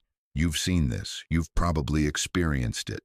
Those moments when you do or say things that don't feel like you, when you look back and think, I don't know what came over me. That's not metaphor. That's literal. Something did come over you. Your shadow came over you. The rage you've been storing came over you. And because you never gave it conscious expression, because you never integrated it into your awareness, it expressed itself through you without your permission. This is the shadow's revenge. Not punishment for being bad, but the natural consequence of rejecting parts of yourself for so long that they had to force their way into consciousness. And here's what makes this particularly devastating for empaths. You defined yourself by what you're not. You're not angry, you're not selfish, you're not cruel. Your entire identity is built on the rejection of these qualities. So when they emerge, and they will emerge, you don't just experience rage, you experience identity death. Because if you can be that angry, that destructive, that cruel, then who are you? Everything you believed about yourself was a lie. Rachel sat in my office 3 weeks after her explosion, still trembling. "I became him," she whispered. "I became every angry man I've ever absorbed energy from. I became my father. I became Marcus. I became the very thing I built my life around not being." This is the terror at the heart of shadow work for empaths. You didn't just suppress your rage. You made your identity depend on not having rage. Your goodness, your spirituality, your entire sense of self is predicated on being the opposite of angry. So when the anger emerges, it doesn't just threaten your peace, it threatens your existence. But here's what Jung understood that most people miss. Rachel didn't become those angry men. She encountered her own rage, the rage that was always hers, the rage she'd been projecting onto others her entire life. Every angry man she'd ever absorbed energy from was actually a mirror showing her the rage she refused to own. She wasn't contaminated by their darkness. She was recognizing her own. This is the psychological mechanism that governs empath breakdowns. Projection withdrawal.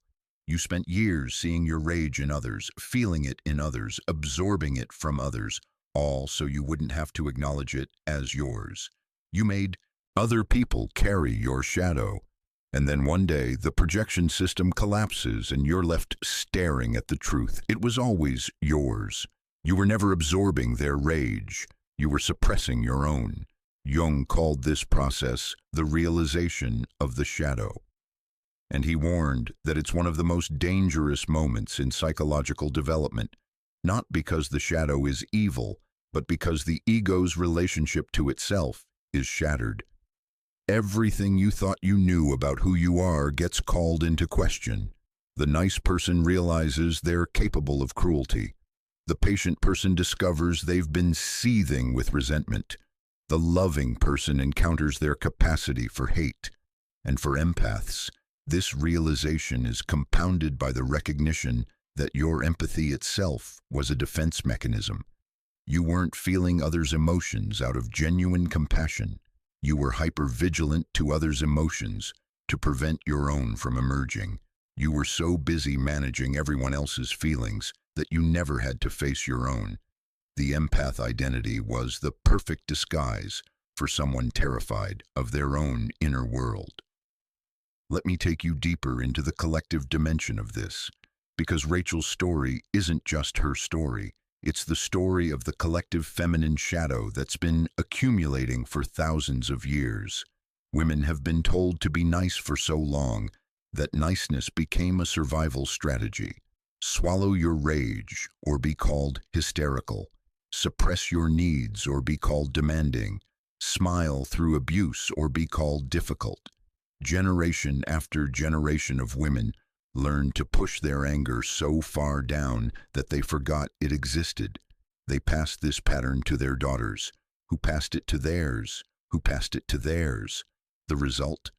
A collective shadow of feminine rage, so vast, so deep, so ancient, that when it emerges, it doesn't feel personal. It feels archetypal. It feels like you're tapping into something that precedes your individual life, because you are.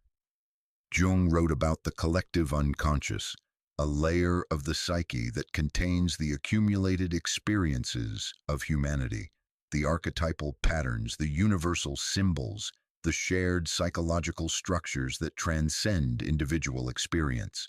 And one of the most powerful archetypes in the collective unconscious is the destroyer. Every culture has her. Kali in Hinduism, with her necklace of skulls and her tongue dripping blood. The Morrigan in Celtic mythology, the goddess of war and death. Sekhmet in Egyptian tradition, the lion goddess who nearly destroyed humanity in her rage. Lilith in Jewish mysticism, Adam's first wife who refused to submit and was cast into darkness. These aren't just stories, they're psychological truths encoded in myth. They're representations of the destructive feminine power that gets suppressed, denied, demonized, and then erupts with world-ending force. When Rachel exploded, she wasn't just expressing her personal rage, she was channeling an archetypal energy. She was, in that moment, possessed by the destroyer. And this is what makes shadow possession so terrifying. You're not just dealing with your own suppressed emotions. You're dealing with a force that connects to something much larger, much older, much more powerful than your individual psyche. Jung called this archetypal inflation, when you identify with or are possessed by an archetypal energy beyond the ego's capacity to contain. It's not you being angry anymore. It's rage itself moving through you. It's the destroyer using your voice, your hands, your life as a vehicle for expression. And the tragedy is that it didn't have to be this way. If Rachel had given her rage-conscious expression earlier, if she'd learned to honor her anger as valid information, as boundary protection, as self-respect, the shadow wouldn't have needed to possess her. The destroyer wouldn't have needed to take over. The rage could have been integrated, owned, used consciously. But instead, like most empaths, she waited. She waited until the nice persona was so rigid, so defended, so identified with that the shadow had no choice but to shatter it completely. This is the pattern I see over and over. Empaths who maintain perfect composure for years, decades even, until one day they don't. And when they break hard. They don't just get angry, they become rage incarnate. They don't just set boundaries, they burn the relationship to the ground. They don't just speak up, they explode with the force of everything they've never said. And then they're horrified, because they've become what they've spent their entire lives avoiding. They've become the angry person, the unreasonable person, the person who loses control, the person who hurts others. They've become, in their own eyes, the villain. But Jung would tell them something different. He'd say, "You haven't become the villain. You've encountered the wholeness you've been avoiding. You've met the part of yourself you exiled so long ago, you forgot it existed. And yes, that part is terrifying. Yes, that part is destructive. Yes, that part can hurt people. But it's also powerful. It's also protective. It's also honest. It's also real. The shadow isn't your enemy. It's your wholeness trying to emerge. The rage isn't contamination from others. It's your own life force that you've been suffocating. The explosion isn't a breakdown. It's a breakthrough, violent, messy, terrifying, but ultimately necessary. Because here's what no one tells empaths. You can't actually be compassionate until you've integrated your capacity for cruelty. You can't be genuinely kind until you've owned your capacity for harm. You can't love authentically until you've faced your capacity for hate. The light you're so attached to isn't real light. It's the absence of acknowledged darkness. And that's not wholeness. That's dissociation. Jung wrote, "Everyone carries a shadow, and the less it is embodied in the individual's conscious life, the blacker and denser it is." The blacker and denser it is, not because the shadow is inherently evil, but because the more you reject it, the more monstrous it becomes in compensation. Your rage isn't inherently violent, but the rage you've been suppressing for 30 years, that rage has become violent. Not because rage is bad, but because suppressed rage becomes toxic. So what do we do with this? How do we work with rage without destroying everything? How do we integrate the shadow without becoming possessed by it? This is where we need to talk about conscious shadow work versus unconscious shadow possession. Because there's a massive difference, and most empaths only experience the latter. Unconscious shadow possession is what happened to Rachel. The shadow emerges without warning, without consent, without consciousness. You become the rage. You are overtaken by it. You have no agency in the moment. It's the shadow expressing itself through you, not you consciously choosing to express shadow material. Conscious shadow work is different. It's the deliberate, boundaried, ritualized expression of shadow material under conscious control. It's giving your rage a voice before it has to scream. It's giving your darkness permission to exist before it has to explode. Jung advocated for what he called active imagination, a technique where you consciously engage with unconscious material. You don't suppress it, but you also don't act it out unconsciously. Instead, you create a container where the shadow can express itself safely. For rage, this might look like writing letters you never send, where you say everything you've never said, screaming into pillows, destroying objects in controlled settings, tearing up phone books, breaking dishes designated for destruction, hitting a punching bag.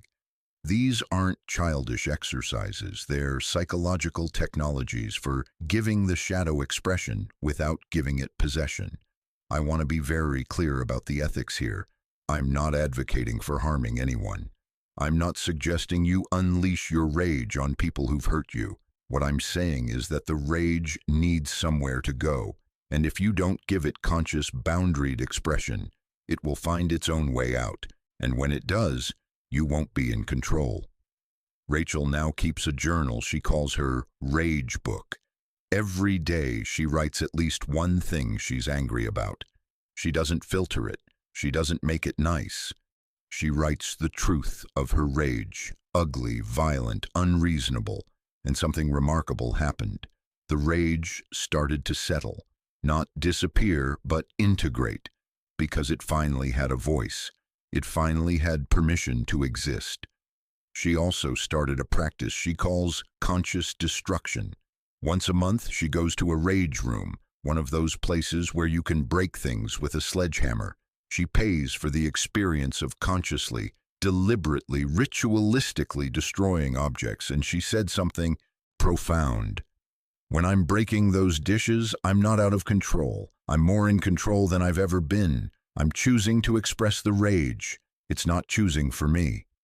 This is shadow integration, not suppression, not explosion, but conscious relationship. The rage is no longer an enemy to be denied, or a monster to be feared.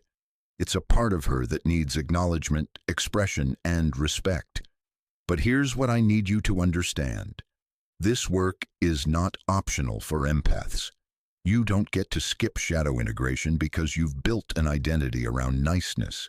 In fact, your niceness makes this work more urgent, not less, because the more rigid your persona, the more violent the shadow's eventual emergence. Jung warned about this repeatedly. He said the shadow problem was the central problem of our time, not just individually, but collectively.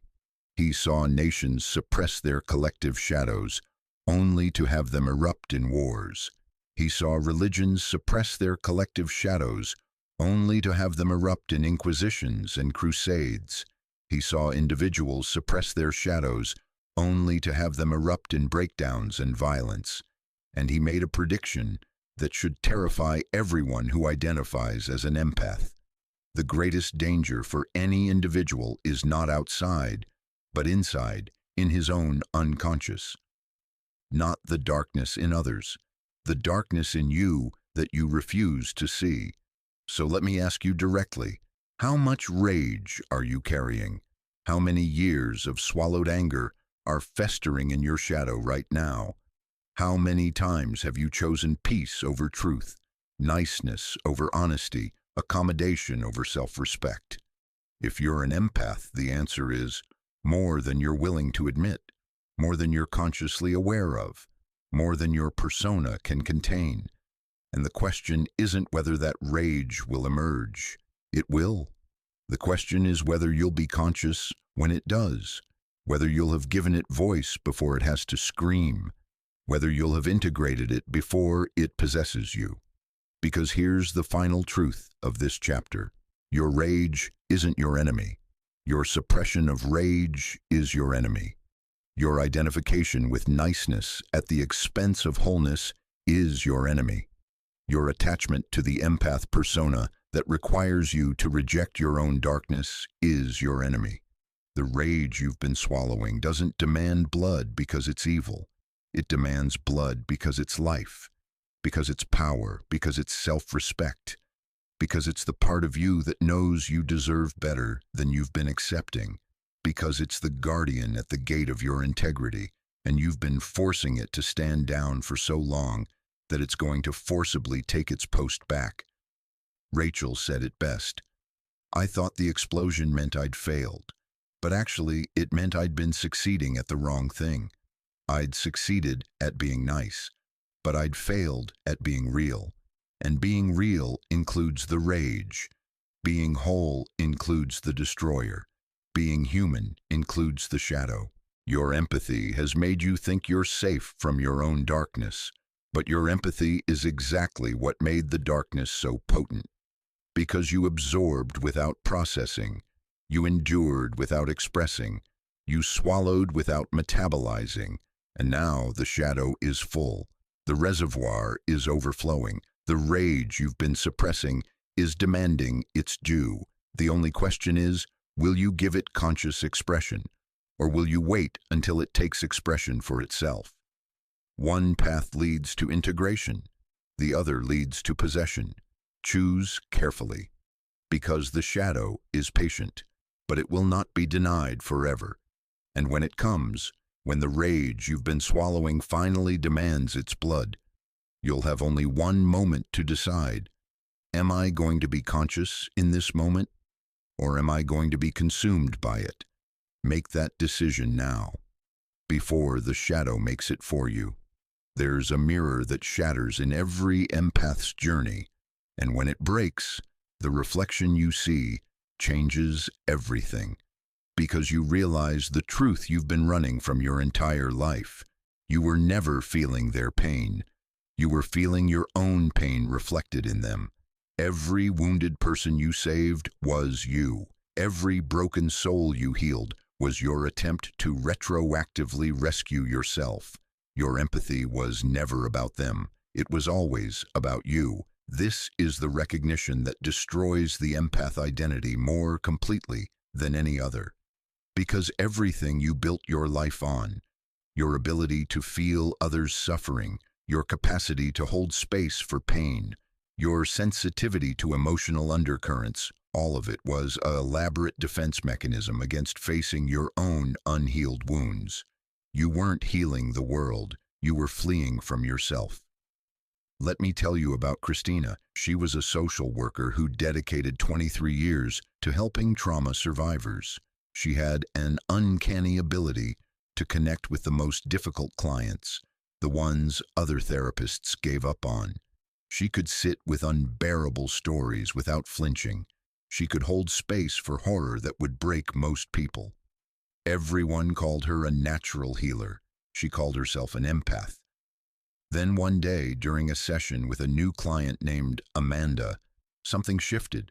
Amanda was describing her childhood, the neglect, the emotional abandonment, the feeling of being invisible in her own home. Standard trauma narrative for Christina.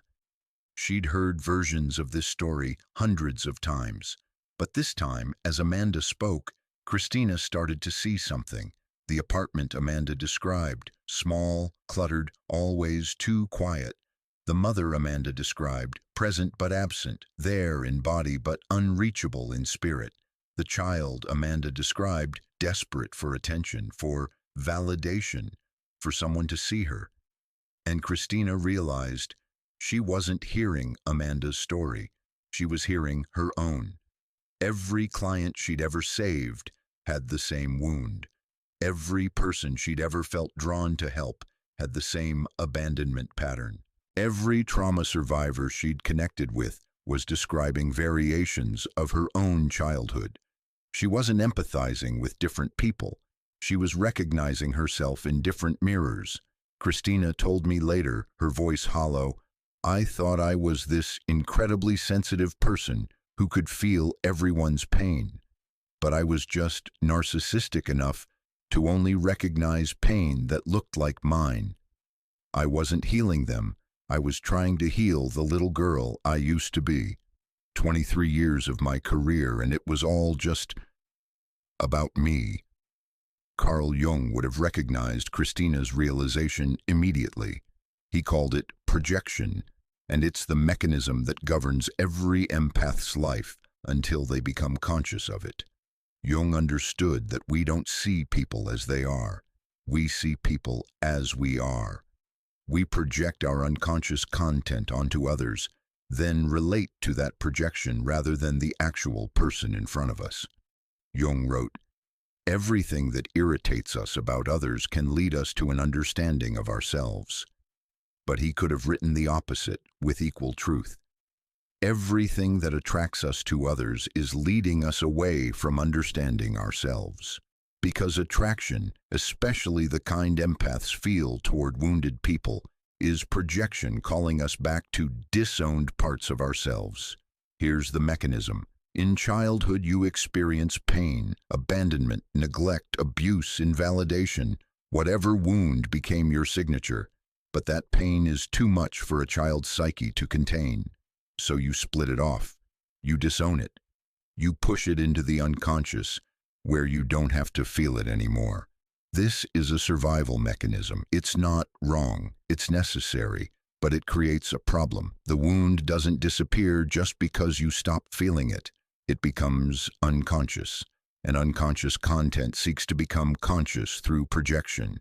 So you grow up and you start to encounter people who carry visible versions of your invisible wound, and you feel an intense pull toward them.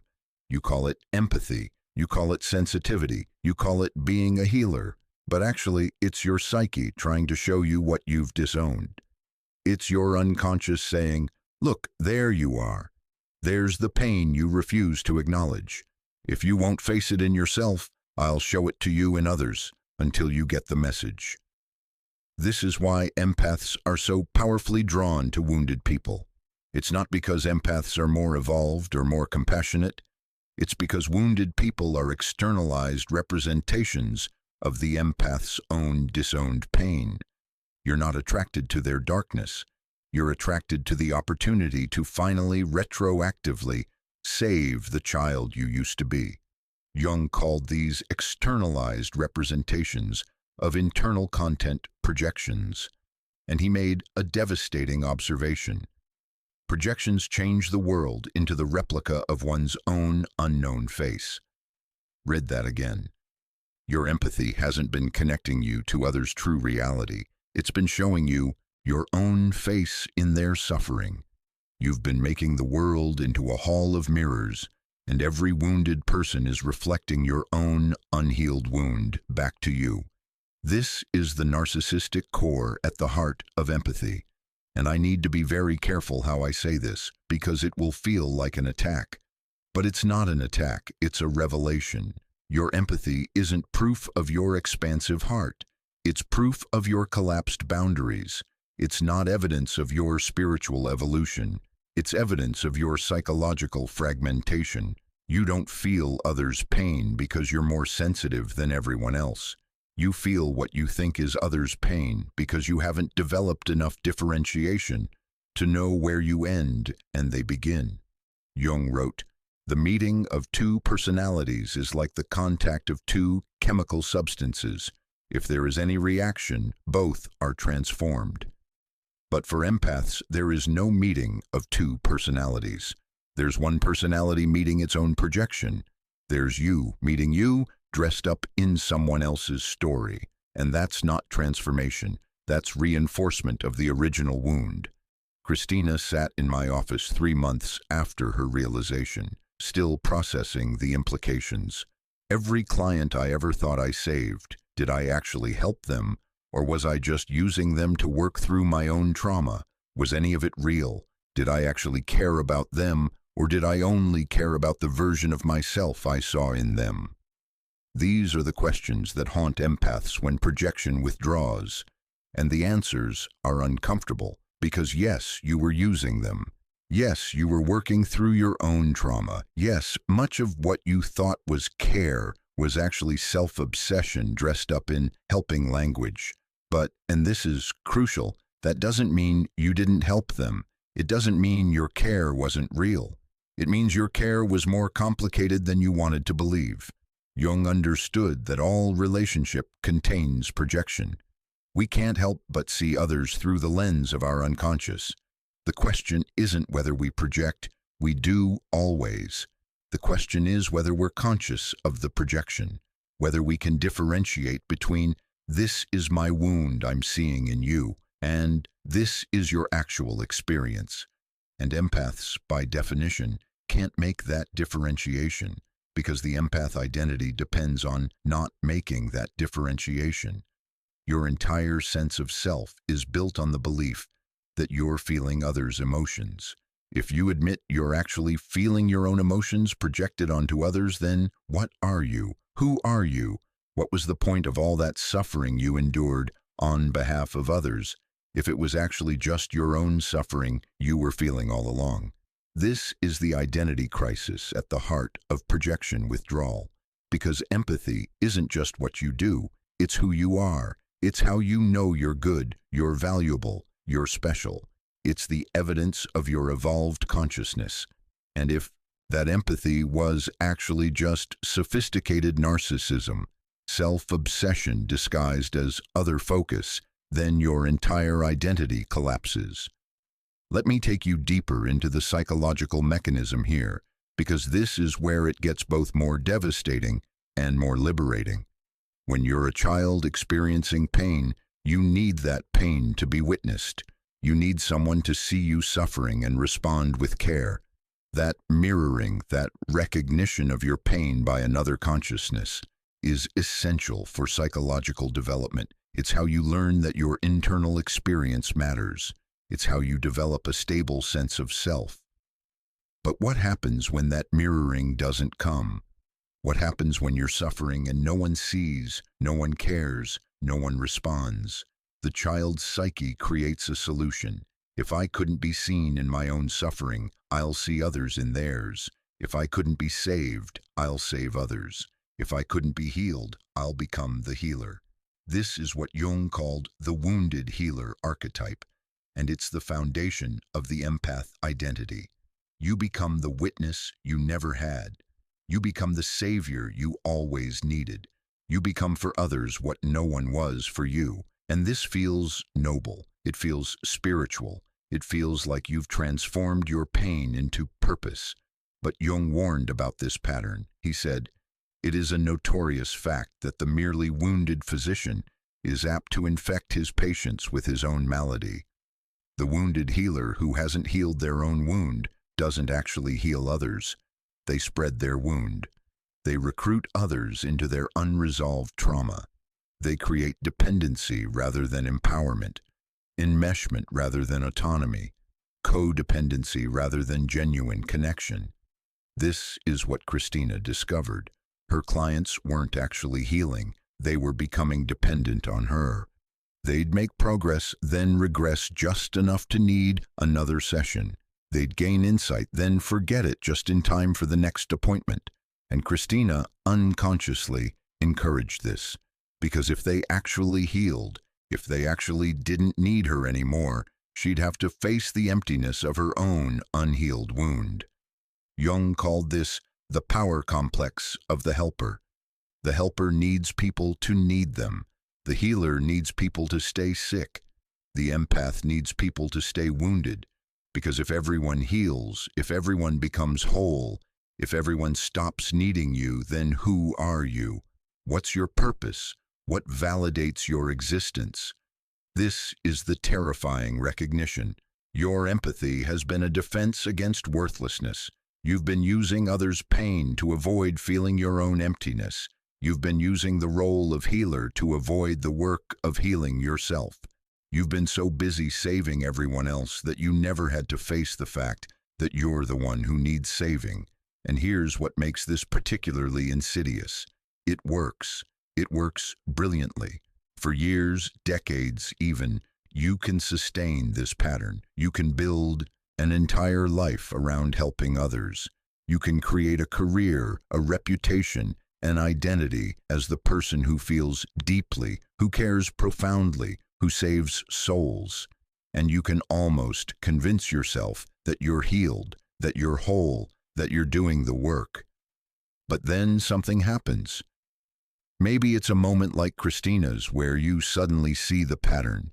Maybe it's burnout, where you realize you're completely depleted and have nothing left to give. Maybe it's someone rejecting your help and you feel inexplicably devastated, not because you care about them, but because you need them to need you. Whatever the trigger, the mirror shatters and you see the truth. Your empathy was never about them. It was always about you. Jung wrote about this moment as essential to individuation, the process of becoming a whole, conscious individual. He said, "There is no coming to consciousness without pain," and this recognition that your empathy was self-obsession, that your healing was self-medication, that your sensitivity was self-protection, this is one of the most painful recognitions possible, because it means everything you thought was your greatest virtue was actually your deepest wound, wearing a mask.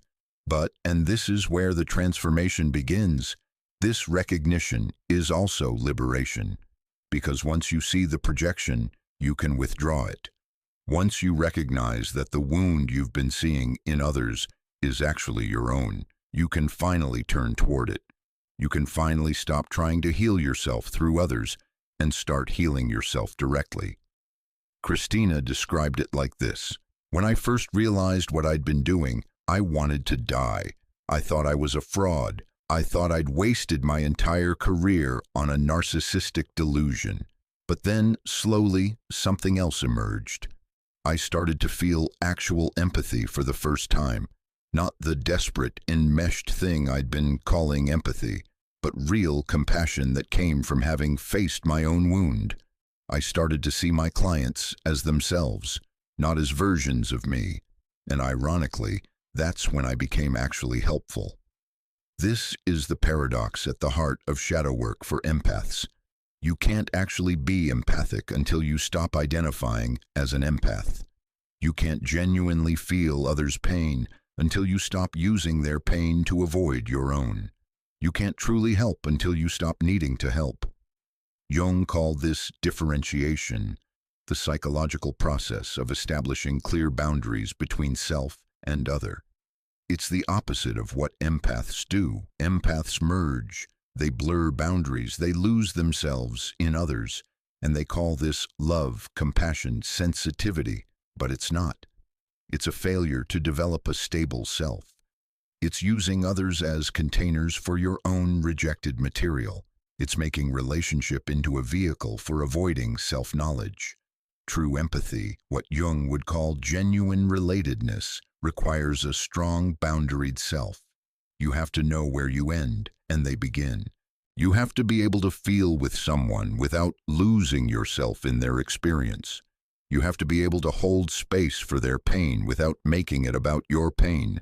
And that's impossible if you're still using them as projections of your unconscious content. So how do we do this? How do we withdraw the projection? How do we differentiate our pain from others' pain? How do we develop actual empathy instead of this narcissistic substitute? The seventh reason you're going to snap isn't because you're broken. It's because you've been playing God without realizing it.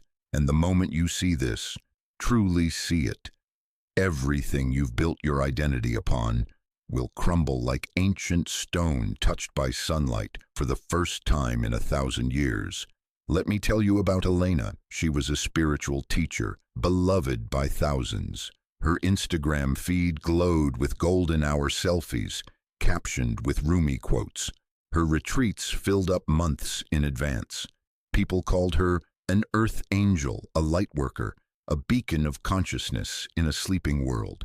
She called herself an empath, a highly sensitive soul here to help others awaken, and she believed it with every fiber of her being until the day she didn't. It happened during a meditation retreat she was leading in Costa Rica. A student, let's call him Marcus, challenged her during a group sharing circle, not aggressively, not rudely. He simply asked, with genuine curiosity, "Elena, I notice you often talk about people being asleep or unconscious. What makes you certain you're awake?" The question hung in the humid air like a guillotine blade. Elena felt something crack inside her chest, not her heart opening, but a mask fracturing, and in that fracture she saw something that made her want to vomit. She saw her own face twisted with contempt. For years, she had been walking through the world with a secret scorecard. Her cashier, unconscious, trapped in materialism. Her neighbor, asleep, lost in ego. Her own mother, spiritually stunted, unable to access higher consciousness. Even her students, the ones who paid thousands to sit at her feet, were projects to be fixed, souls to be elevated by her superior awareness.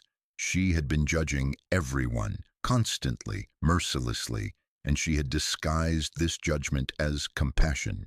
Carl Jung wrote something that should be carved into the forehead of every spiritual teacher, every empath, every person who has ever uttered the phrase, "I'm just more evolved." Inflation is a regression of consciousness into unconsciousness. It is brought about by the collective contents forcing their way into consciousness. Let me translate that from Jungian into brutal honesty.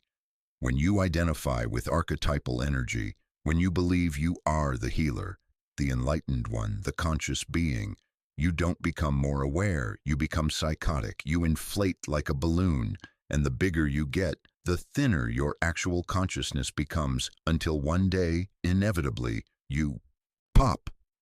Elena had inflated herself beyond recognition. She had identified so completely with the archetype of the wise woman, the healer, the enlightened teacher, that she had lost contact with Elena, the human, messy, judgmental, insecure, ordinary Elena. And in losing contact with her own ordinariness, she had become the very thing she claimed to transcend. Unconscious. This is the paradox that will break your mind if you let it.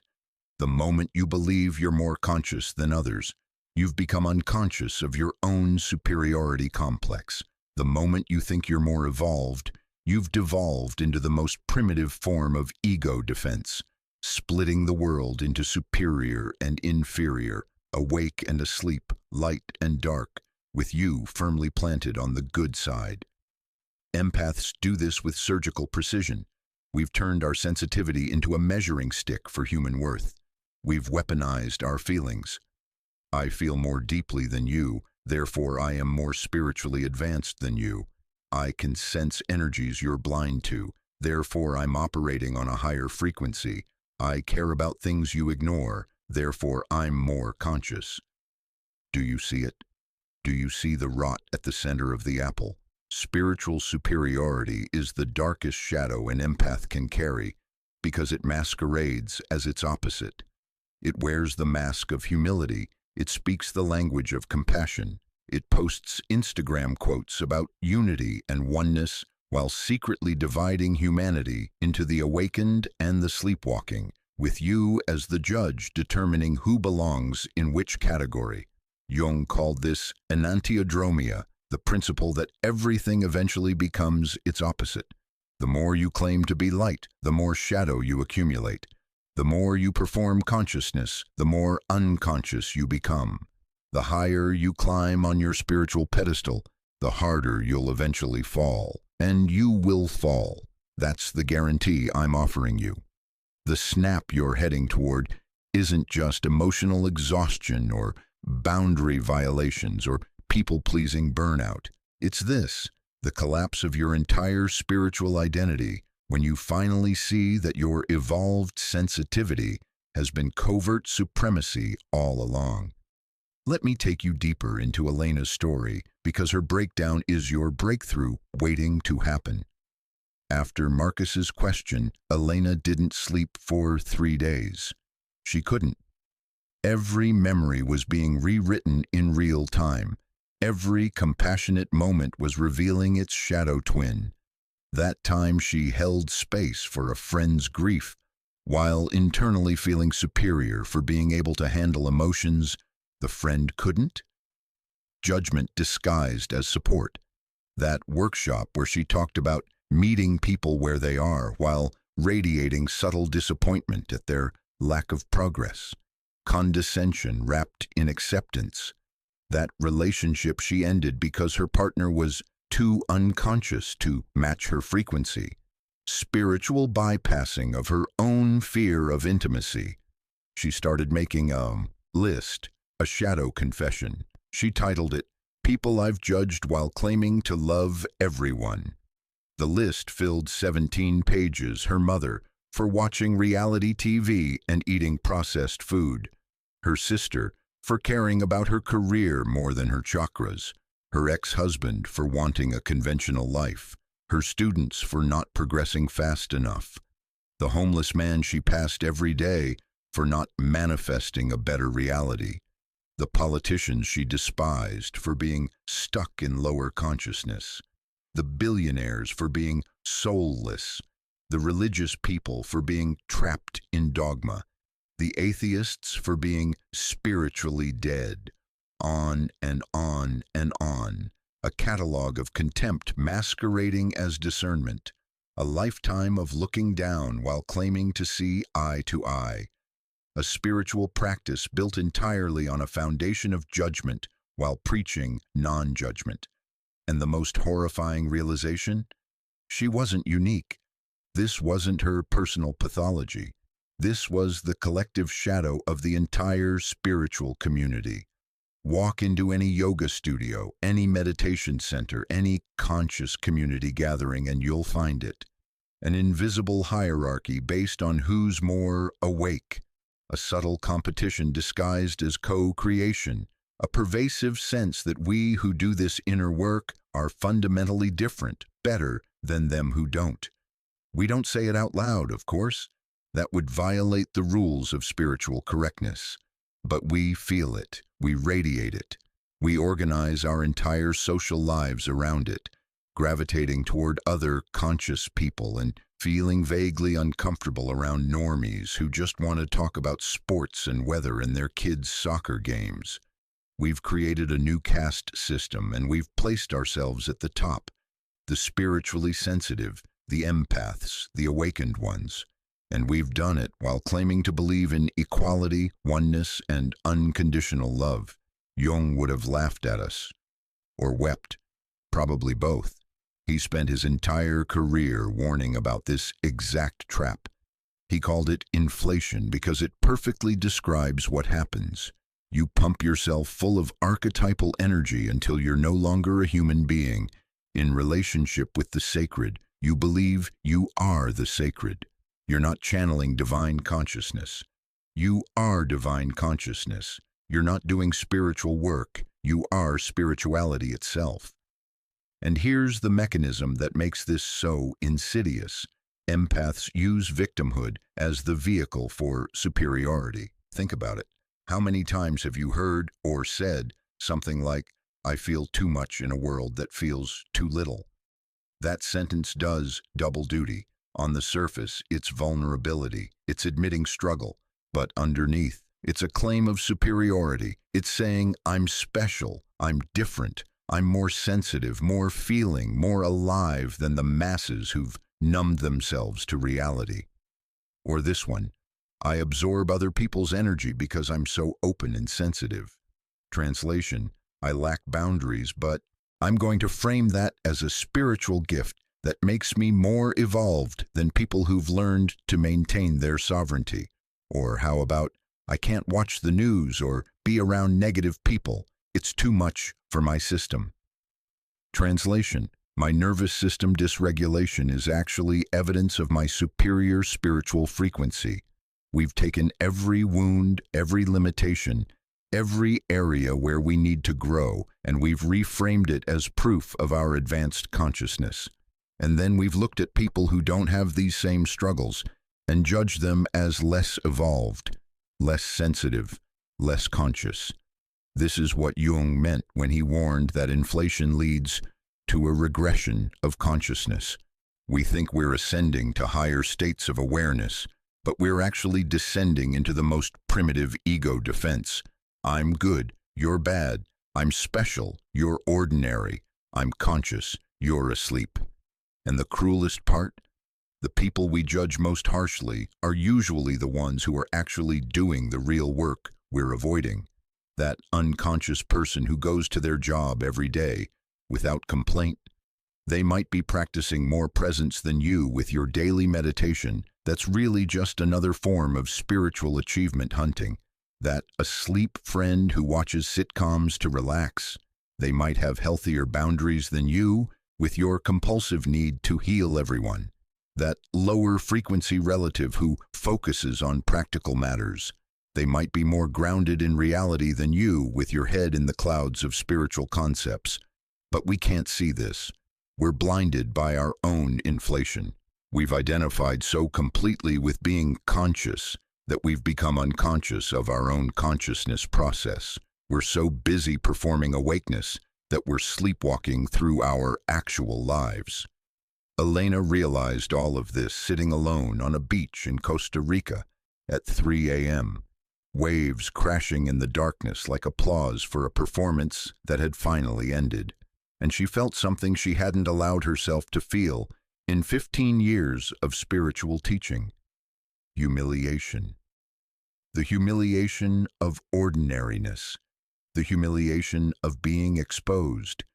The humiliation of realizing that everything she'd built, her brand, her teachings, her entire identity, was constructed on a foundation of judgment and superiority she'd been too inflated to see. And in that humiliation, something extraordinary happened. She laughed, deep, gut-wrenching laughter that came from a place so far below her spiritual persona that it felt like it was rising from the earth itself. She laughed at the absurdity of it all, the cosmic joke, the fact that she'd spent 15 years teaching people how to be conscious while being utterly unconscious of her own shadow. Jung wrote, "The psychological rule says that when an inner situation is not made conscious, it happens outside as fate." Elena's fate had finally caught up with her inner situation, and the catching up looked like this. She canceled her retreat mid-session. She refunded everyone's money. She stood in front of her students, these people who had paid thousands of dollars to learn from her, and she said, "I've been lying to you, not intentionally, but I've been teaching from my persona, not my truth. I've been performing consciousness while judging everyone who doesn't perform it the same way. I've been dividing the world into conscious and unconscious, evolved and unevolved, awake and asleep, and placing myself on the superior side of every division. I thought I was helping you awaken, but really I was using you to validate my own inflation. I'm sorry. I'm going home to figure out who I actually am when I'm not pretending to be enlightened." Half the students asked for their money back a second time and left immediately, calling her a fraud on their way out. The other half stayed on the beach with her until sunrise, sharing their own stories of spiritual superiority, their own secret scorecards, their own inflation that they'd been too afraid to acknowledge. It was the most honest teaching Elena had ever done, and she did it by admitting she didn't know anything. Now, let me turn the mirror back on you, because if you've read this far, you know this isn't just Elena's story. This is your story. This is our collective story as people who've identified with being empaths, sensitives, conscious beings navigating an unconscious world. So here's your shadow work for this chapter, and I'm warning you, it's going to hurt. Make your own list. Title it, "People I've Judged as Less Conscious." Write down every person you've ever looked at and thought, they're asleep, they're unconscious, they're stuck, they're lower frequency, they're not doing the work, they're spiritually immature, they're trapped in ego, they're not awake like I am. Don't soften it, don't justify it, don't frame it as discernment or observation or just noticing frequencies. Write the ugly truth of your own spiritual superiority. your family members who don't understand your path, your old friends who think your spiritual interests are weird, your coworkers who care about different things than you do, the people on social media who trigger you with their unconscious posts, the strangers you pass and make snap judgments about based on their energy or appearance or choices. Write them all down, every single one, and then read your list out loud to yourself. Hear your own voice speaking your shadow. Feel the shame of it, the embarrassment, the horror of seeing your own inflation laid bare on paper. This is what Jung called making the unconscious conscious. This is the work that actually transforms, not another meditation, not another workshop, not another level of Reiki certification. This, the brutal honesty of acknowledging that your spiritual identity has been a cover for your sense of superiority. And here's what you'll discover if you're brave enough to do this work. The moment you stop dividing the world into conscious and unconscious, evolved and unevolved, awake and asleep, the moment you stop placing yourself on the superior side of those divisions, you'll experience something you haven't felt in years. Peace, real peace, not the performative peace of spiritual practices, not the fragile peace that requires constant maintenance of your enlightened image, but the deep, abiding peace of ordinariness, the peace of being a regular human being who sometimes judges others and sometimes doesn't, who sometimes feels superior and sometimes feels inferior, who sometimes acts from consciousness and sometimes acts from unconsciousness, the peace of being integrated, whole, not inflated with archetypal energy, but grounded in the messy, beautiful, ordinary reality of being human. Jung's final word on inflation: a man who is possessed by his shadow is always standing in his own light and falling into his own traps. You've been standing in your own light, empath. Your spiritual superiority has been casting a shadow so large that it's blocked your view of your own humanity. You've been falling into the trap of thinking that consciousness is something you achieve, something you possess, something that makes you special. But consciousness isn't a possession, it's a process. And the process requires you to continually confront the ways you're still unconscious, especially the ways you're unconscious of your own superiority. The snap that's coming isn't going to be pretty. It's going to shatter your spiritual persona into 1,000 pieces. It's going to strip away the identity you've built on being evolved. It's going to force you to face the fact that your greatest gift, your sensitivity, has been wielded as a weapon of judgment against everyone you've deemed less sensitive than you. And on the other side of that shattering, you won't be an enlightened empath anymore. You'll be something far more valuable, a conscious human being who knows they're still learning, a sensitive person who uses their sensitivity to connect, not to compare, an ordinary soul doing their best to see clearly without claiming to have better vision than everyone else. Welcome to the humiliation of ordinariness, my friend. Welcome to the death of your spiritual superiority. Welcome to the beginning of actual consciousness. It's time to step down from your pedestal. The fall is terrifying, yes, but the ground is where real life happens, and you've been floating above it for far too long. If the last chapter didn't make you uncomfortable, this one will make you nauseous, because we're about to expose the mechanism that keeps empaths trapped in a cycle they claim to want to escape. You're not just attracting darkness, you're addicted to it.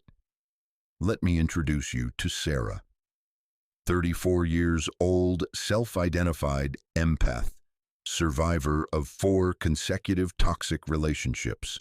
Each man was a variation on the same theme: narcissistic, emotionally unavailable, subtly cruel. And each time, Sarah would tell her friends the same story. I don't know why I keep attracting these people. I must be giving off some kind of energy. I must not have healed enough. If I just do more shadow work, if I just raise my frequency higher, I'll finally attract someone healthy. So she did more shadow work. raised her frequency, attended retreats, hired healers, cleared her chakras, cut cords, released trauma, set intentions. And then, inevitably, she'd meet another narcissist, another emotionally unavailable man, another relationship that would drag her back into the same patterns of manipulation, gaslighting, and drama. Her friends started asking the obvious question, "Sarah, why do you keep choosing these men?" And Sarah would say what every empath says, "I'm not choosing them. They're drawn to my light. I'm like a beacon for wounded souls. It's not my fault. It's my curse as an empath."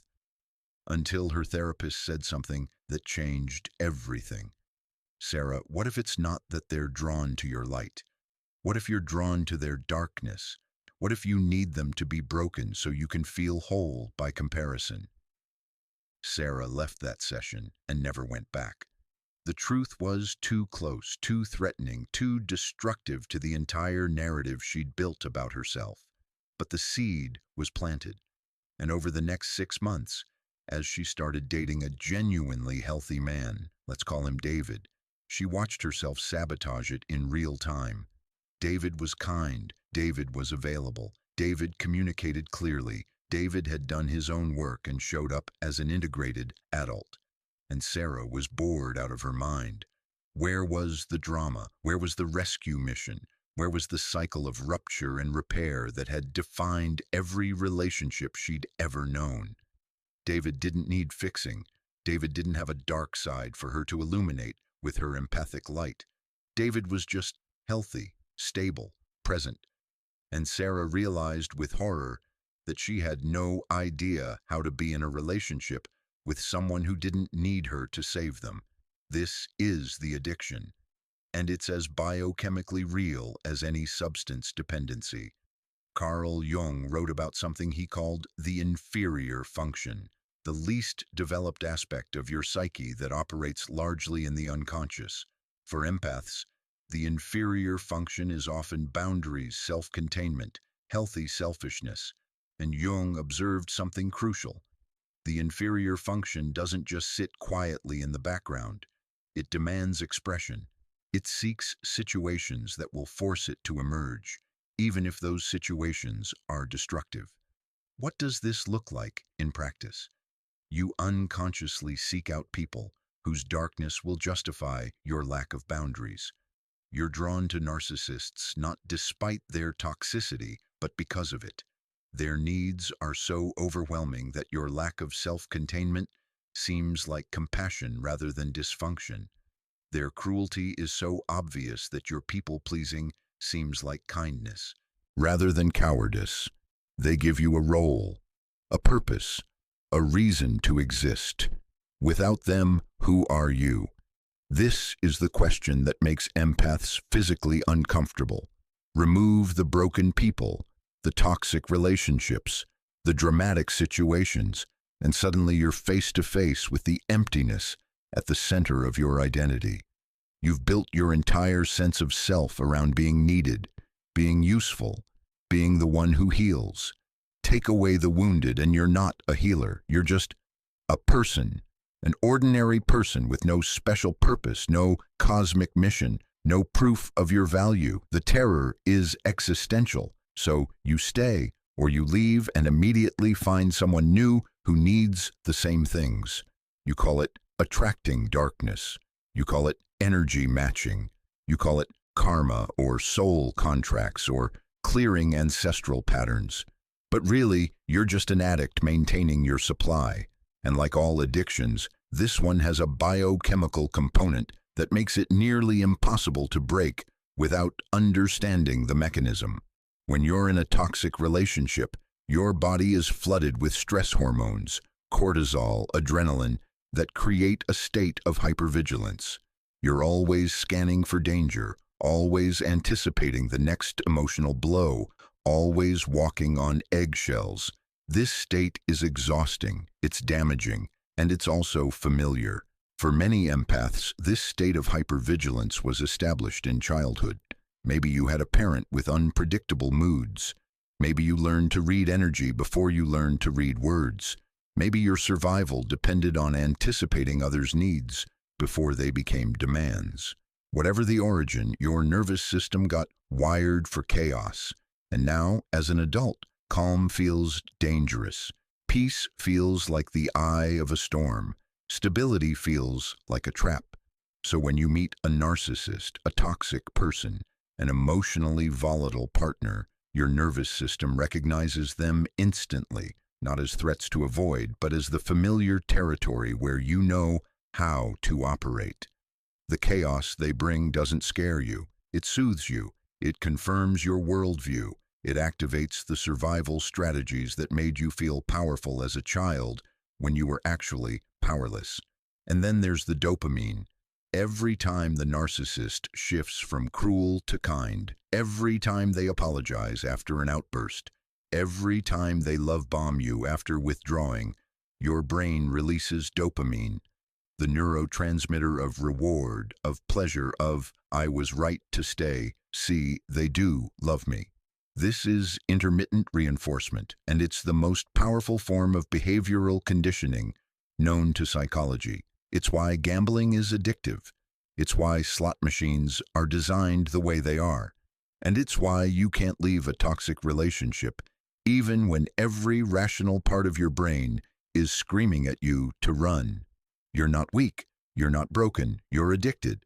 Your brain has associated the cycle of abuse with the reward of occasional affection, and now you need the abuse to get the reward. The darkness has become your drug. Jung called this shadow feeding, the unconscious process of seeking out in others what you've denied in yourself. And for empaths, what we've denied is our own capacity for selfishness, coldness, cruelty, and indifference. We've split the world into light, us, and dark, them, and then we've become addicted to the dark because it's the only place we can safely encounter the parts of ourselves we've disowned. The narcissist gets to express rage, and we get to feel morally superior by not expressing ours. The toxic person gets to be selfish, and we get to feel virtuous by being selfless. The emotionally unavailable partner gets to have boundaries, unhealthy ones, but boundaries nonetheless, and we get to feel needed by having none. It's a perfect symbiosis, a mutual addiction. The empath-narcissist cycle isn't about good versus evil. It's about two incomplete people using each other to avoid becoming whole. Sarah finally understood this 6 months into dating David.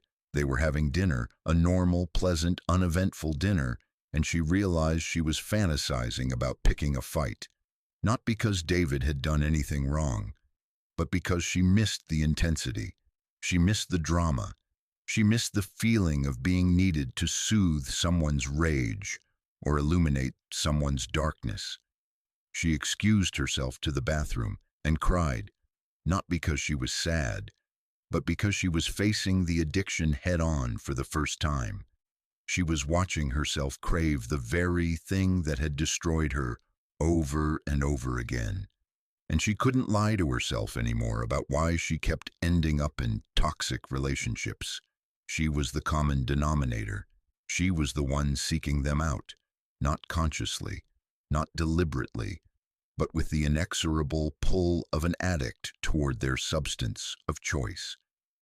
That night, after David fell asleep, Sarah made a commitment.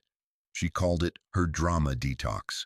30 days without engaging in any form of interpersonal crisis, chaos, or intensity. No rescuing friends, no absorbing family drama, no getting pulled into anyone's emotional vortex. 30 days of just being, with David, with herself, with the terrifying ordinariness of a healthy life. The first week was hell. She experienced literal withdrawal symptoms, anxiety that had no object, just free-floating dread that something was wrong even though nothing was wrong, restlessness, irritability, an overwhelming urge to create drama where none existed, just to feel the familiar rush of crisis and resolution. She tracked the symptoms in a journal. Day 3, feel like crawling out of my skin, keep checking my phone, waiting for someone to have an emergency I can help with. David asked if I was okay, and I almost snapped at him just to create some intensity. Caught myself, apologized, felt embarrassed by how much I'm craving chaos. Day 7. Got a text from my sister about family drama. Usually I'd call her immediately and spend 3 hours processing it. Instead, I said, "That sounds hard. I trust you'll figure it out," and didn't engage further. She called me cold. I felt guilty, but also relieved. Is this what boundaries feel like? Day 12. David and I had a disagreement about where to eat dinner. A year ago, I would have made it into a referendum on our relationship compatibility. This time, I just picked a restaurant and we ate. It was fine, it was boring, it was healthy. I hate how much I hate that it's boring. Day 18. Starting to notice how much mental energy I've been spending on other people's problems. Without that distraction, I'm face to face with my own life, my own choices, my own responsibility for where I am. It's uncomfortable. There's no one to blame, no one to fix, just me, figuring out who I am when I'm not defined by my relationship to someone else's darkness. Day 25. Had a moment of panic tonight. Thought, what if I'm not actually an empath? What if I've just been using that label to excuse my codependency? What if my sensitivity is just trauma response? What if I've built my entire identity on something that's actually dysfunction? Who am I if I'm not the person who feels everyone's pain and carries everyone's burden? Day 30. Made it. 30 days without drama. David and I are still together. I'm still uncomfortable with how healthy this is, but the discomfort is getting quieter. Starting to realize that the terror I've been feeling isn't about him, it's about me. The terror of not being needed, the terror of not having a mission, the terror of being with someone who loves me for who I am, not for what I can do for them. By the end of the 30 days, Sarah had discovered something that changed her understanding of her entire relational history. She could handle a relationship with a healthy person, but it required her to stop performing empathy and start practicing actual self-awareness. The difference is crucial. Performing empathy means identifying with your ability to absorb others' emotions, making yourself indispensable by being infinitely available and deriving your sense of worth from how much you can tolerate. Practicing self-awareness means noticing when you're drawn to chaos, understanding why stability feels threatening, and choosing differently even when every cell in your body is screaming for the familiar pattern. Jung wrote, "Until you make the unconscious conscious, it will direct your life and you will call it fate." Sarah had been calling it fate, calling it karma, calling it attracting narcissists because I'm an empath. But really, she had been unconsciously seeking out darkness because she was addicted to the identity it allowed her to maintain. Without the darkness, she had to face the question she'd been running from her entire life. Can you love yourself enough to let someone else love you without needing you? This is the question that breaks the addiction, and it's the question most empaths will do anything to avoid answering, because the answer requires admitting something devastating. You've been using other people's brokenness to avoid confronting your own. You've been so busy fixing their darkness that you haven't had to face yours. You've been so focused on their lack of boundaries that you haven't had to develop your own. You've been so consumed with their need for you that you haven't had to figure out who you are when you're not needed. The addiction to others' darkness is really an addiction to avoiding your own light, to staying small, to remaining in the familiar role of martyr, victim, rescuer, healer, anything but a whole, sovereign, integrated person who takes responsibility for their own life. Let me share a composite case study that illustrates what happens when an empath finally breaks this addiction.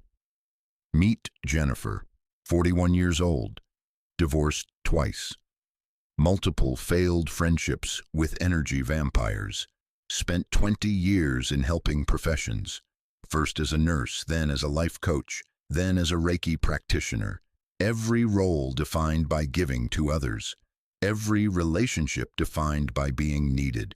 Jennifer's breaking point came when her adult daughter, who she'd enabled for years, said during an argument, "You don't actually help anyone, Mom. You just collect broken people so you can feel superior." The words hit like a physical blow. Jennifer spent 3 days in bed, cycling through denial, rage, and finally, reluctant self-examination. And she realized her daughter was right. Not about the superior part, she genuinely wanted to help, but about the collecting part.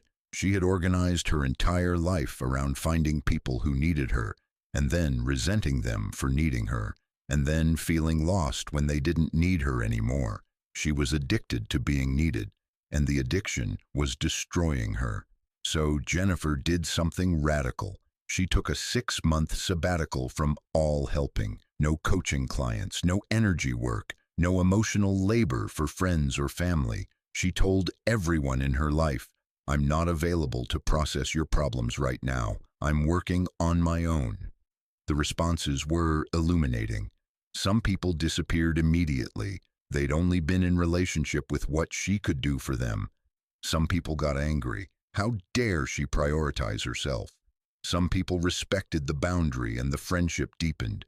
They had actually valued her, not just her services. And in the space created by not being everyone's therapist, Jennifer discovered something shocking. She was boring. Without the drama of other people's lives to animate her, she had no hobbies, no interests, no passions of her own. She'd spent 41 years defining herself through others, and now that she'd stopped, there was just emptiness.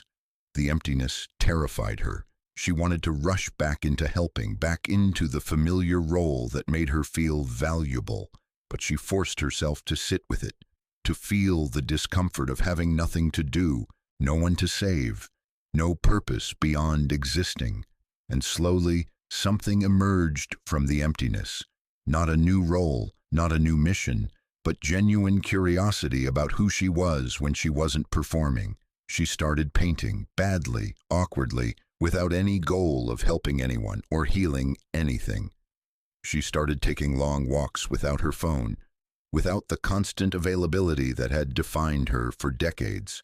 She started saying no without explanation, without apology, without the need to make it okay for the person she was disappointing.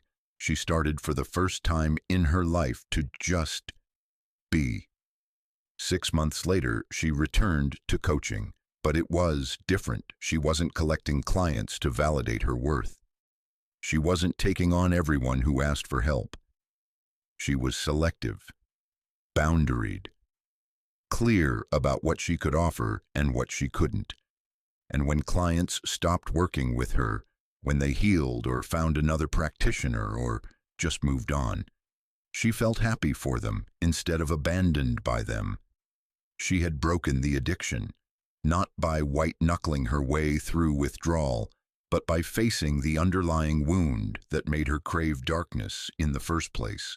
The belief that she had no inherent value, the belief that she had to earn love by being useful, the belief that her sensitivity was only valuable if it was in service to someone else's healing.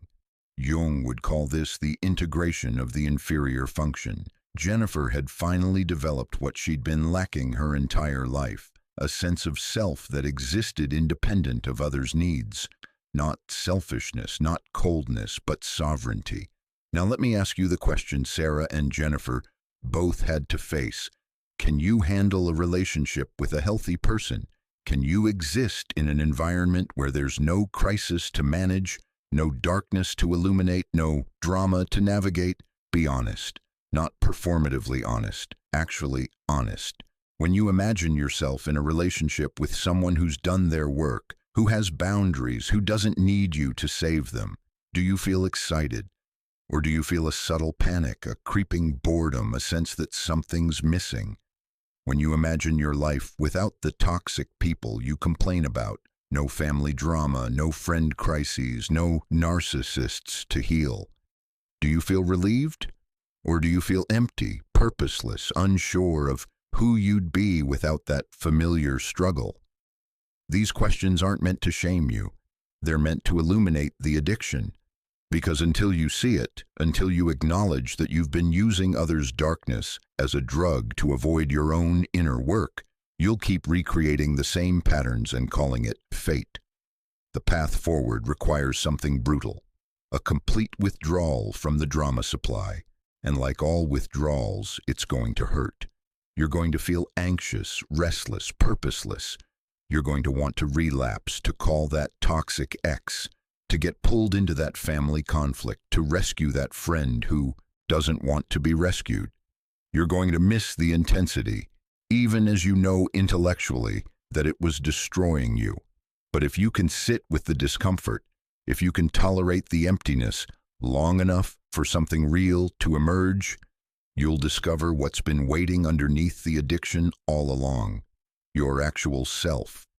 Not the empath persona, not the rescuer identity, not the martyr role, but the person you are when you're not defined by your relationship to others' darkness. And that person, they're not as special as you thought. They're not a light worker on a cosmic mission. They're not a beacon for broken souls. They're just a human being with sensitivity, gifts, and wounds like everyone else. They're ordinary. And ordinary is exactly what you need to become to finally be free. Jung's final wisdom on this: the meeting of two personalities is like the contact of two chemical substances. If there is any reaction, both are transformed. You've been seeking out chemical reactions that confirm your identity, explosive combinations that validate your sensitivity, toxic interactions that prove you're different, special, needed. But transformation doesn't come from those explosive reactions. It comes from the slow, uncomfortable, deeply unglamorous work of staying present with someone who doesn't need you to complete them. It comes from building a life that doesn't require constant crisis to feel meaningful. It comes from discovering that peace isn't boring. Addiction just told you it was. The snap you're heading toward isn't just about reaching your limit with toxic people. It's about the moment when you realize you've been the one keeping yourself in the cycle. You've been the dealer and the addict simultaneously, and the only way out is to admit you have a problem. You're addicted to others' darkness, and the first step to recovery is admitting it. The second step is even harder: learning to tolerate the light. We've arrived at the breaking point, the place where most people turn back, because what I'm about to tell you violates everything you've been taught about healing, growth, and spiritual development. It contradicts every self-help book you've read, every workshop you've attended, every affirmation you've recited in the mirror. Here it is. To integrate your shadow, you must temporarily become what you hate. Not metaphorically, not symbolically. Actually, literally, consciously embody the darkness you've spent your entire life defining yourself against. You must become selfish. You must become cold. You must become boundaried to the point of cruelty. You must become the monster. And this terrifies empaths more than anything else we've discussed, because it means the death of your identity. It means betraying everything you've claimed to stand for. It means doing the exact thing you've judged others for doing while knowing full well what you're doing. Carl Jung wrote, "One does not become enlightened by imagining figures of light, but by making the darkness conscious. The latter procedure, however, is disagreeable and therefore not popular." Disagreeable is an understatement. What Jung is describing here, what he called the process of individuation, is psychological warfare with your own persona. It's the deliberate dismantling of every identity structure you've built to feel safe, good, and special, and it requires you to descend into the very behaviors you've used to define yourself as not that. Let me tell you about Michael. Michael was a healer, not the Instagram influencer kind, the real kind. He'd spent 15 years working with trauma survivors, holding space for unspeakable pain, being the steady, compassionate presence that people needed when their worlds were falling apart. His friends called him a saint. His clients called him a miracle. He called himself an empath with a gift for transmuting darkness into light. Until he woke up one morning and couldn't do it anymore. Not the work itself. He could still show up, still say the right things, still perform the role of healer. What he couldn't do was care. The empathy was gone. The compassion had evaporated. When a client cried, he felt nothing. When someone shared their trauma, he felt annoyed. When people needed him, he felt trapped. And instead of being horrified by this shift, instead of seeing it as a problem to fix, Michael felt relieved. For the first time in 15 years, he wasn't carrying other people's pain. For the first time, he could feel where he ended and others began. For the first time, he experienced what it was like to have boundaries that weren't porous, empathy that wasn't automatic, compassion that was chosen rather than compulsive. He felt like a sociopath. And he felt free. What Michael was experiencing, what scared him so deeply that he almost checked himself into a psychiatric hospital, was the emergence of his shadow.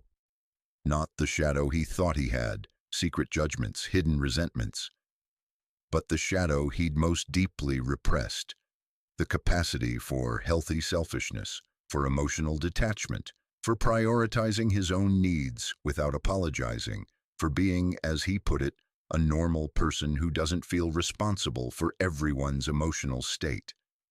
His therapist, a Jungian analyst who'd been waiting years for this moment, told him, "Michael, you're not becoming a monster, you're becoming whole. The monster is what we call the parts of ourselves we've exiled, and right now you're inviting those parts home." But it didn't feel like coming home. It felt like betrayal. Michael started doing things that violated every principle he'd built his life around. He canceled sessions with clients when he didn't feel like working, not because of emergencies, but because he wanted a day off. He stopped answering calls from friends who only contacted him during crises. He told his mother for the first time in his life that he wouldn't be visiting for the holidays because he didn't want to deal with family drama. He started saying no without explanation. He started feeling his own feelings without checking first if someone else needed him to feel theirs instead. And the people in his life were shocked, hurt, angry. "What happened to you?" they asked. "You've changed. You're not the person I knew." Where did the compassion go? Michael's answer, which he kept to himself, because he knew no one would understand. The compassion is finally here. For myself. This is what Jung called the conjunctio, the alchemical marriage of opposites, the union of light and shadow, consciousness and unconsciousness, the persona we show the world and the self we've been hiding. And it's not a gentle merging, it's a collision, a chemical explosion, a death and rebirth that happens while you're still alive to experience it. In alchemical texts, this process is described in stages. The first stage is nigredo, the blackening, the descent into darkness, the decomposition of everything you thought you were. Jung understood this wasn't metaphor. It was a psychological necessity. You have to become the darkness before you can integrate it. You have to embody what you've denied before you can make it conscious. For empaths, this means temporarily abandoning the very traits that defined your identity. Instead of being available, you become unavailable. Instead of absorbing others' emotions, you become emotionally detached. Instead of sacrificing yourself, you become ruthlessly self-protective. Instead of being understanding, you become indifferent. Instead of healing others, you focus exclusively on yourself. And here's the part that breaks most people. You do this consciously. You're not dissociating. You're not having a breakdown. You're deliberately choosing to embody what you've called darkness, evil, toxicity. You're choosing to be the narcissist, the user, the person who doesn't care about others' needs. Not forever, not as a new, permanent identity, but as a necessary stage in the integration process. The ethical framework for this is crucial because without it, you're just using Jungian psychology to justify being an asshole. So let me be clear about what this stage requires. First, you must be conscious that you're doing it. This isn't a regression into unconscious behavior. It's a deliberate exploration of disowned capacities. You're not becoming the thing you hate. You're discovering that the thing you hate was part of you all along, and it's not actually monstrous when integrated. Second, you must limit the scope. You don't weaponize this process against vulnerable people. You don't use shadow integration as an excuse to abuse your children or harm your clients. You practice the disowned behaviors in contexts where others aren't dependent on you, where boundaries can be respected, where you can explore without causing real damage. Third, you must be willing to face the consequences. When you suddenly start saying no, setting boundaries, prioritizing yourself, people will be upset. They'll call you selfish. They'll accuse you of changing. They'll feel betrayed. And you have to be willing to let them feel those things without rushing to fix it, without explaining yourself into acceptance, without abandoning the process to return to the familiar role of people pleaser. Fourth, you must eventually integrate, not identify. The goal isn't to become a permanently selfish, cold, boundaried person. The goal is to have access to those capacities when needed, without guilt, without fear, without believing they make you evil. Integration means you can be compassionate and boundaried, empathic and self-protective, caring and detached. You become fluid rather than fixed. Michael spent 6 months in what he called his selfish era. He gave himself permission to be bad by empath standards. He practiced emotional detachment. He prioritized his own needs without considering others. He said no more than yes. He let people be disappointed in him. He stopped performing consciousness and just lived. His practice suffered. He lost clients. Some friends stopped talking to him. His family thought he was having a midlife crisis. And through it all, he felt guilty. But he also felt alive in a way he hadn't since childhood. Then something unexpected happened. After 6 months of being cruel, his word, of ignoring people's needs and prioritizing himself ruthlessly, he woke up one morning and felt compassion. Real compassion. Not the compulsive, automatic, boundary-violating empathy that had defined his life, but a genuine, chosen, boundaried compassion that came from a place of overflow rather than obligation. He could feel others' pain without absorbing it. He could care about their struggles without making them his responsibility. He could offer help without needing to be the one who saved them. He had become what Jung called the individuated person, someone who contains both light and shadow, both compassion and selfishness, both openness and boundaries, without being possessed by either extreme. The monster wasn't a monster at all. It was the missing piece that made him whole. Let me share a composite case study that shows what this process looks like in practice. Emma, 36, spent her entire adult life being the good one, the one who remembered everyone's birthdays, the one who checked in when friends were struggling, the one who volunteered for the difficult tasks at work, the one who never complained, never demanded, never put herself first. She was exhausted, resentful, invisible. But she couldn't stop because stopping would mean she wasn't good anymore. And if she wasn't good, what was she? Her shadow integration began with a single word: no. She started saying it without explanation. A friend asked her to help move apartments. No. Her boss asked her to take on extra work. No. Her mother asked her to mediate a family conflict. No. No apology. No justification. No softening the blow with lengthy explanations about why she couldn't help this time. But normally she would, and she felt terrible about it. Just no. The reactions were immediate and intense. People accused her of being cold, selfish, not the Emma they knew. And Emma, instead of backpedaling, instead of apologizing, instead of returning to the familiar pattern, said, "You're right. I'm not the Emma you knew." That Emma was killing herself to make everyone else comfortable. She practiced being the villain in other people's stories. When friends vented about their problems, instead of offering solutions or emotional support, she said, "That sounds hard," and changed the subject. When her partner tried to process his feelings about his mother, instead of holding space for hours, she said, "I don't have the capacity for that right now," and left the room. When her sister called crying about her marriage, instead of dropping everything to talk her through it, Emma said, "I trust you to figure this out," and hung up. Every interaction felt like a betrayal of her values. Every boundary felt like cruelty. Every act of self-prioritization felt like she was becoming the narcissists she'd spent her life condemning. But she kept going because her therapist had told her something that gave her permission.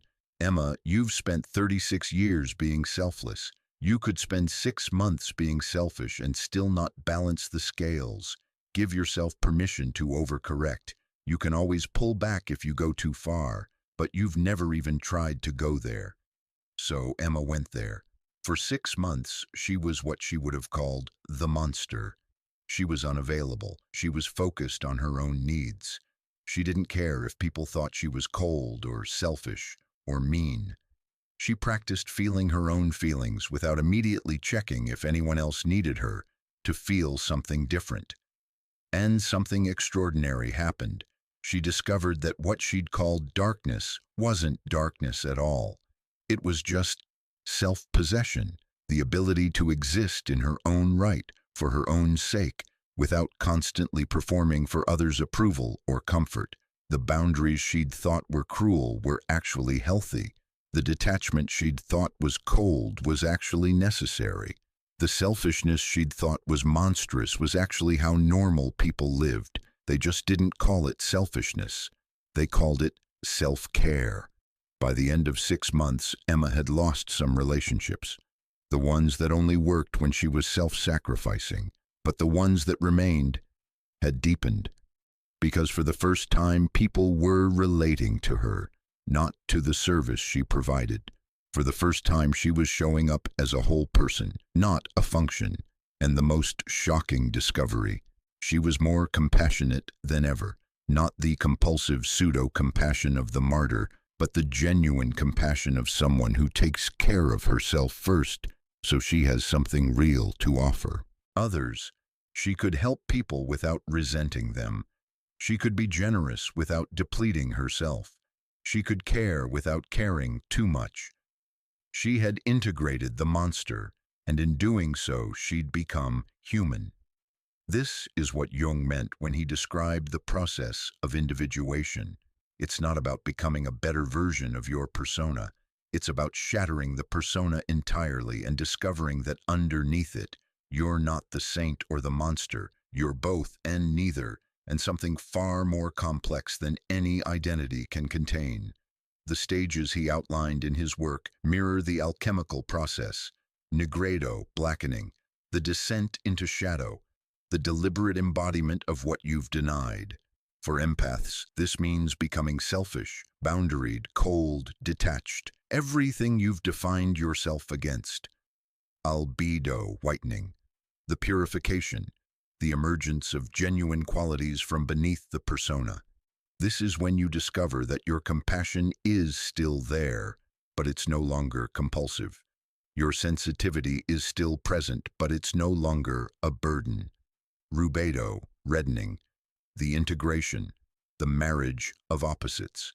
This is when you can access both empathy and boundaries, both compassion and selfishness, both openness and detachment, fluidly, consciously, without guilt or fear. Most people never get past nigredo. They touch the darkness, panic, and retreat back into the familiar persona. Or they get stuck in the darkness, identifying with the shadow and becoming the thing they feared. True integration requires moving through all three stages, and it requires something most empaths don't have: the willingness to be misunderstood. Because here's what happens when you integrate your shadow. People who benefited from your dysfunctional empathy will call you broken. People who relied on your people-pleasing will say you've changed for the worse.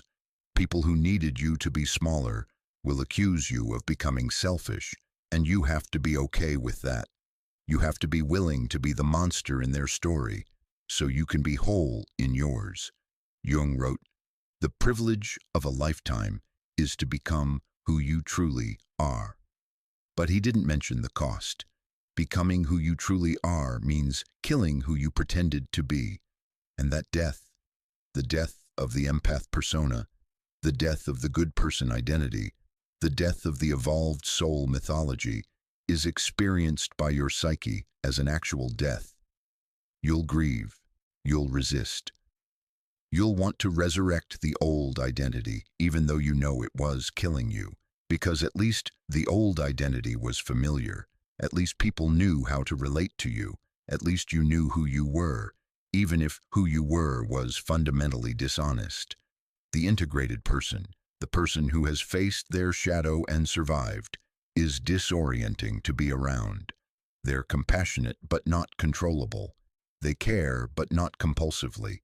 They help but not at their own expense. They feel deeply but don't absorb.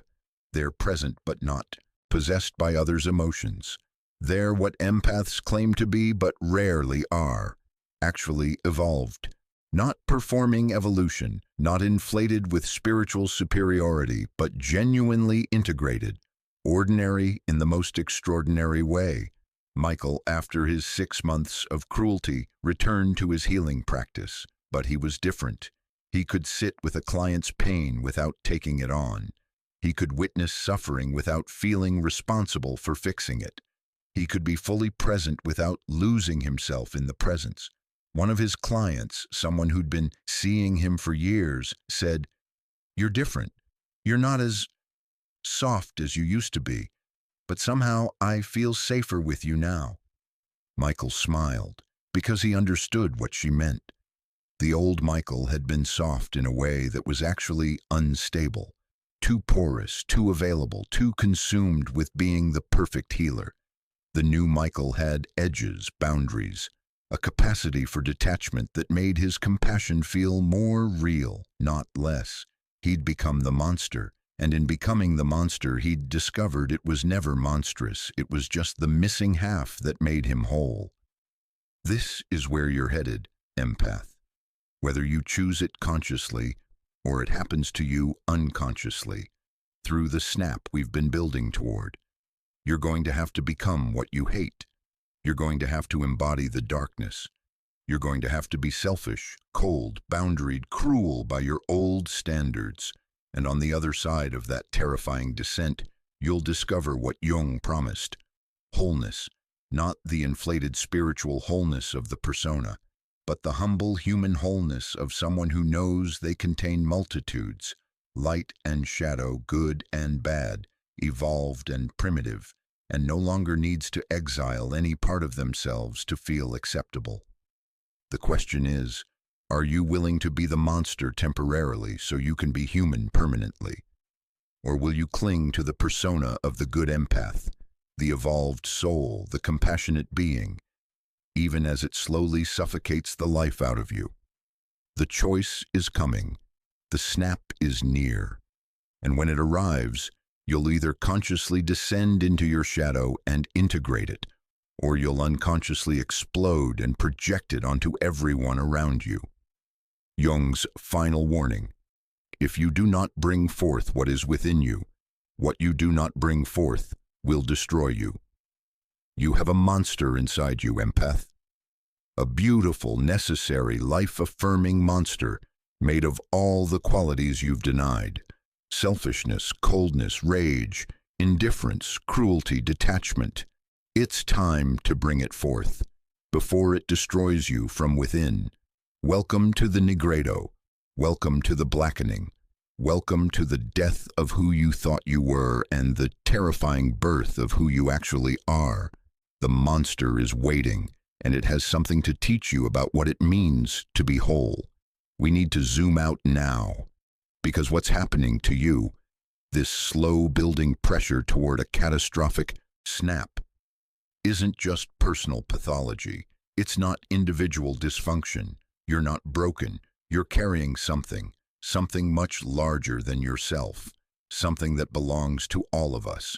You're a canary in the coal mine, and the coal mine is our collective consciousness.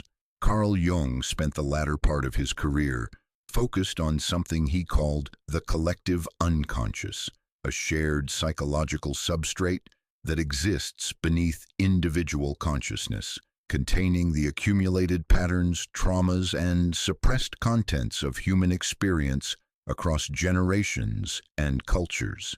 And he made an observation that most people misunderstand. Certain individuals are more porous to the collective unconscious, more sensitive to its movements, more likely to absorb and embody its contents. He called these people sensitives. We call ourselves empaths. And we're not special because we're more evolved. We're canaries because we're more permeable. We're picking up on something poisonous in the collective atmosphere that others haven't noticed yet. And we're dying from it first. The poison is this: weaponized niceness, suppressed rage, denied neediness, the cultural mandate to be selfless, pleasant, and emotionally controlled at all times, or risk being labeled selfish, difficult, or unstable.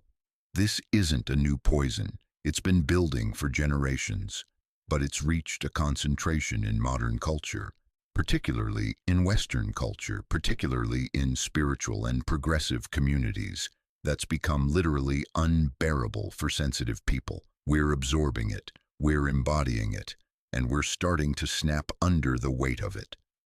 Let me show you what this looks like at the collective level. Think about the messages you've received since childhood about what makes a person good. Be nice. Don't make waves. Don't burden others. Don't express anger. Don't be needy. Don't take up too much space. Don't ask for too much. Put others first. Sacrifice yourself. Smile. Be pleasant. Be helpful. Be selfless. Be quiet about your pain. Be strong for others. Be the one who holds it together. These aren't just personal family dynamics. This is cultural programming, particularly for women, particularly for people socialized as female, particularly for anyone trained from birth to prioritize others' comfort over their own existence. And what happens to all the qualities that don't fit this programming? The anger, the neediness, the selfishness, the boundaries, the demands, the rage at injustice, the refusal to keep others comfortable. They get suppressed, denied, pushed into the collective shadow. And here's the mechanism that Jung identified. The collective shadow doesn't just disappear. It accumulates, it festers, it seeks expression through whatever vessels are available. And the most available vessels are the people who are most sensitive, most porous, most unable to maintain solid boundaries between self and other. The empaths, the canaries, us. We're not absorbing other individuals' darkness. We're absorbing the collective darkness that our culture has been suppressing for generations. The rage that nice people aren't allowed to feel. The neediness that independent people aren't allowed to express. The selfishness that good people aren't allowed to embody. It's all flowing into us because we're the ones who can't keep it out. We're the lightning rods for the collective unconscious, and we're being electrocuted by everyone else's denied shadow. This explains something that empaths often notice, but don't understand. You don't just absorb the emotions of the people you're directly interacting with. You pick up on energies in rooms, in crowds, in cities, in the zeitgeist itself. You feel the collective mood shifts. You sense when something is brewing in the cultural atmosphere before it becomes visible. You thought this was your gift, your special sensitivity, but Jung would tell you it's not a gift. It's a symptom. You're symptomatic of a collective illness, and you're exhibiting the symptoms first because you're the most sensitive to the contagion. The illness is this: we're a culture that has exiled half of human experience into the shadow. We've decided that certain emotions, needs, and behaviors are unacceptable, and we've created a social system that punishes anyone who exhibits them. Anger is forbidden, neediness is pathologized, selfishness is the ultimate sin, boundaries are selfish, self-care is indulgent, saying no is cruel. So what do people do with these forbidden parts of themselves? They project them onto others, onto groups, onto scapegoats who can carry the shadow so the rest can maintain their self-image of being good, evolved, nice people. And who are the scapegoats? The sensitive people, the empaths, the ones who can't help but absorb what others are projecting. We become the designated containers for everyone else's denied darkness. We carry the collective rage so others don't have to feel theirs. We express the collective neediness so others can maintain their independence. We embody the collective sensitivity so others can stay armored and protected. This is why empaths are attracted to narcissists and narcissists are attracted to empaths. It's not just individual trauma bonding, it's archetypal patterning. The narcissist represents the extreme of denied vulnerability, all power, no need. The empath represents the extreme of denied power, all need, no boundaries. Together they form a complete psyche. Together they act out the split that the collective is too afraid to integrate.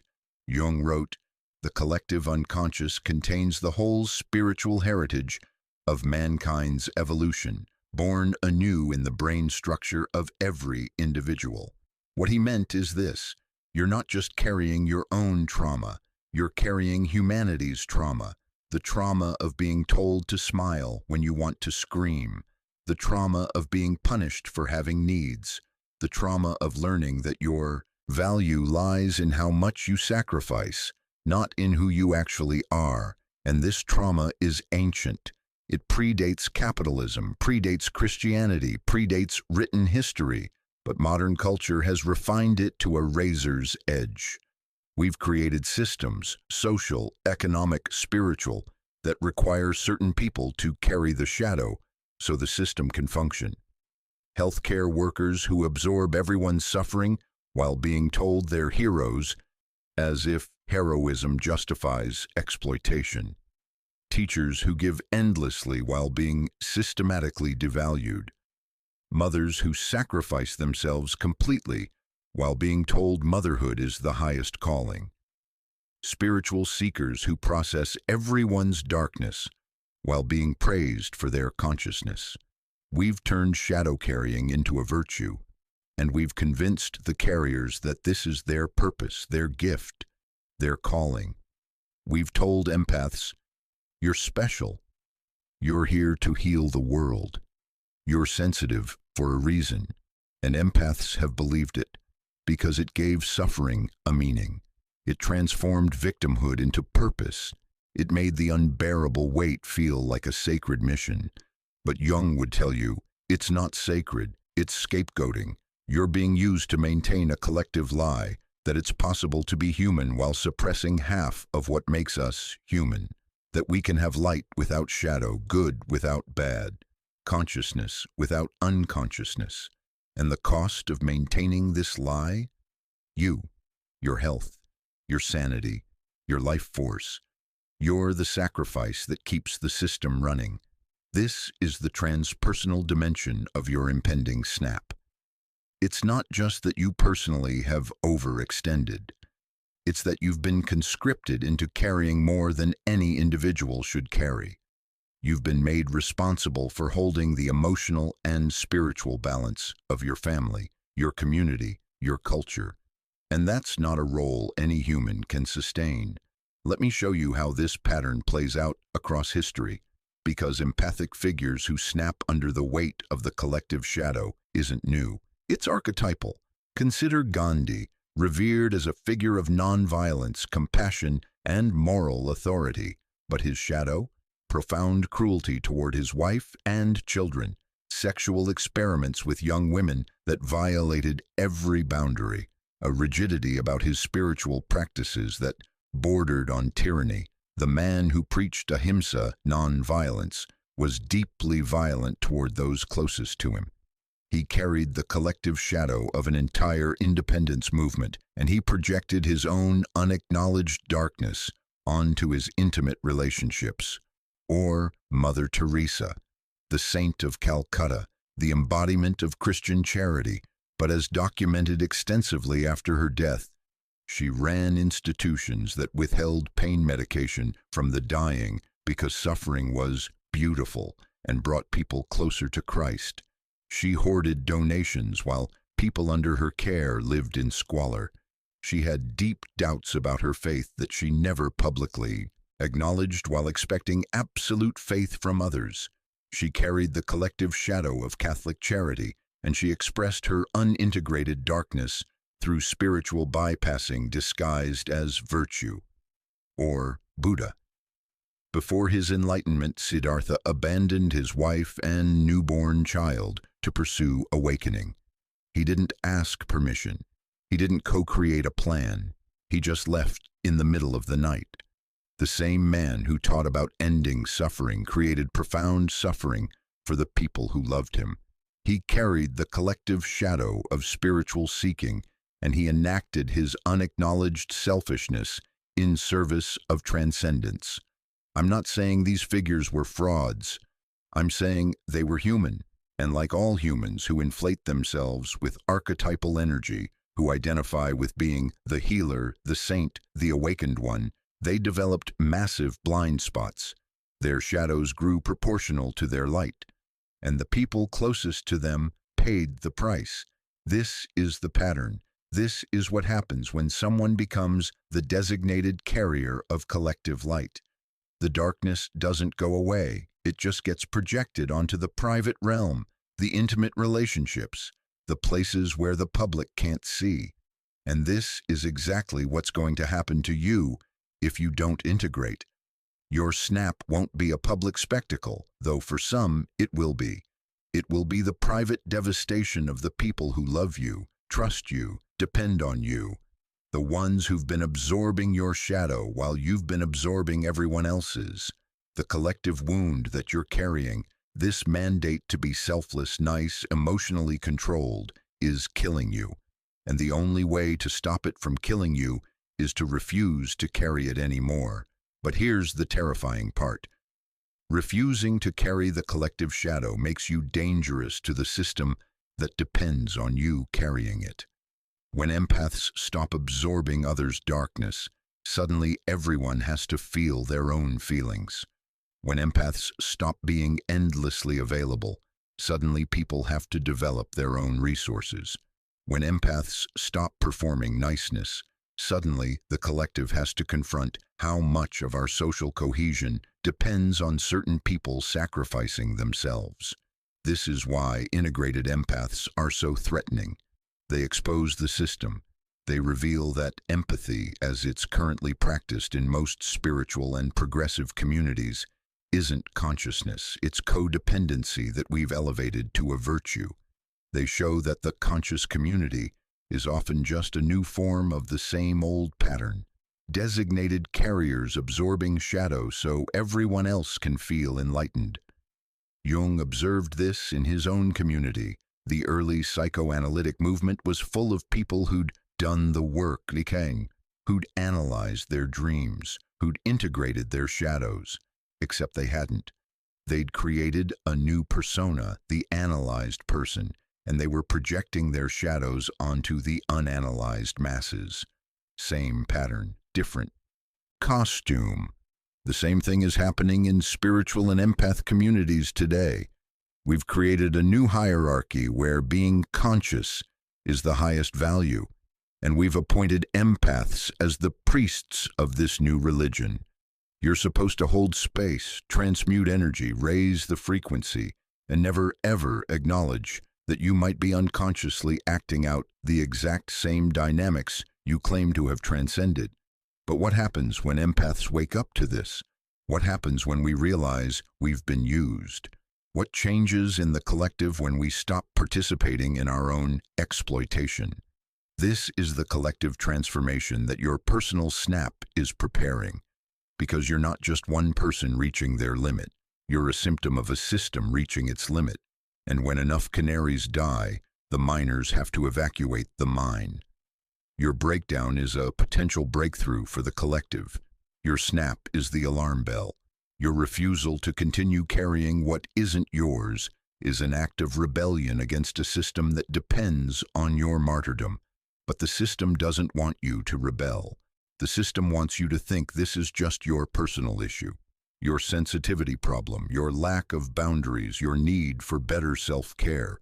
The system will offer you a million ways to manage the symptoms: meditation apps, energy protection techniques, boundary setting workshops, all designed to help you keep carrying the load more effectively. What the system will never offer you: permission to stop carrying the load entirely. That permission you have to give yourself. And giving it means accepting something that feels like betrayal. The world will not end if you stop being everyone's emotional support system. Your family will not collapse if you stop being the designated peacemaker. Your friends will not die if you stop being their therapist. The collective will survive if you stop absorbing its shadow. In fact, the collective will become healthier, because when you stop carrying others' darkness, they're forced to face it themselves. And that's the only way real collective transformation happens, not through scapegoating the sensitive ones, but through each person taking responsibility for their own shadow. This is what Jung meant by individuation at the collective level. It's not about everyone becoming more conscious in some abstract sense. It's about each person taking back their projections, owning their shadow, and stop using others as containers for what they can't face in themselves. And it starts with you, the empath, the canary, the one who's been absorbing the poison. You have to die to your role as the designated carrier. You have to let the collective experience its own darkness instead of filtering it through your system. You have to stop being the lightning rod. And yes, there will be casualties. Some relationships will end. Some communities will fracture. Some people will be furious with you for no longer performing the function they needed you to perform. But on the other side of that death, your death as scapegoat, as carrier, as empath martyr, is the possibility of actual collective healing. Because you're not the only canary. There are millions of us, and we're all reaching our limit at the same time. This isn't coincidence. This is the collective unconscious preparing for a shift. The old pattern where sensitivity is exploited, where empaths are consumed, where shadow is projected rather than integrated, is becoming unsustainable. And the first ones to know it are always the most sensitive. So your snap? It's not personal failure. It's you being the first to exit a system that's dying. It's you refusing to go down with a ship that was never yours to captain. The mythology amplifies this. Persephone's descent into the underworld wasn't a punishment. It was an initiation. She had to go down into the darkness to bring back wisdom that transformed the world above. Kaylee's destruction isn't evil. It's necessary clearing, the demolition of structures that no longer serve life. Christ's rage in the temple wasn't a loss of control. It was a clarion call, an explosive rejection of a system that had corrupted the sacred. Your rage, your snap, your breaking point, it's the same archetype. It's the moment when the designated carrier says, "No more. I will not carry this anymore." You have to face your own shadow now. And when you say that, not from unconscious explosion, but from conscious choice, everything changes, not just for you. For everyone whose unacknowledged darkness you've been carrying. Welcome to your role as the harbinger. The canary isn't just warning of danger. The canary's death announces that the old way is over. It's time to stop singing in a poisoned mine. It's time to fly toward the light of actual integration, where everyone carries their own shadow and no one is sacrificed to maintain the collective's illusion of purity. Your snap is coming, and it's not just yours, it's ours. The collective transformation begins when the carriers stop carrying. Are you ready to put down the weight? Are you ready to let the world feel its own darkness instead of filtering it through you? The collective is holding its breath, waiting to see if you'll have the courage. Jung's final word. The world hangs by a thin thread, and that thread is the psyche of man.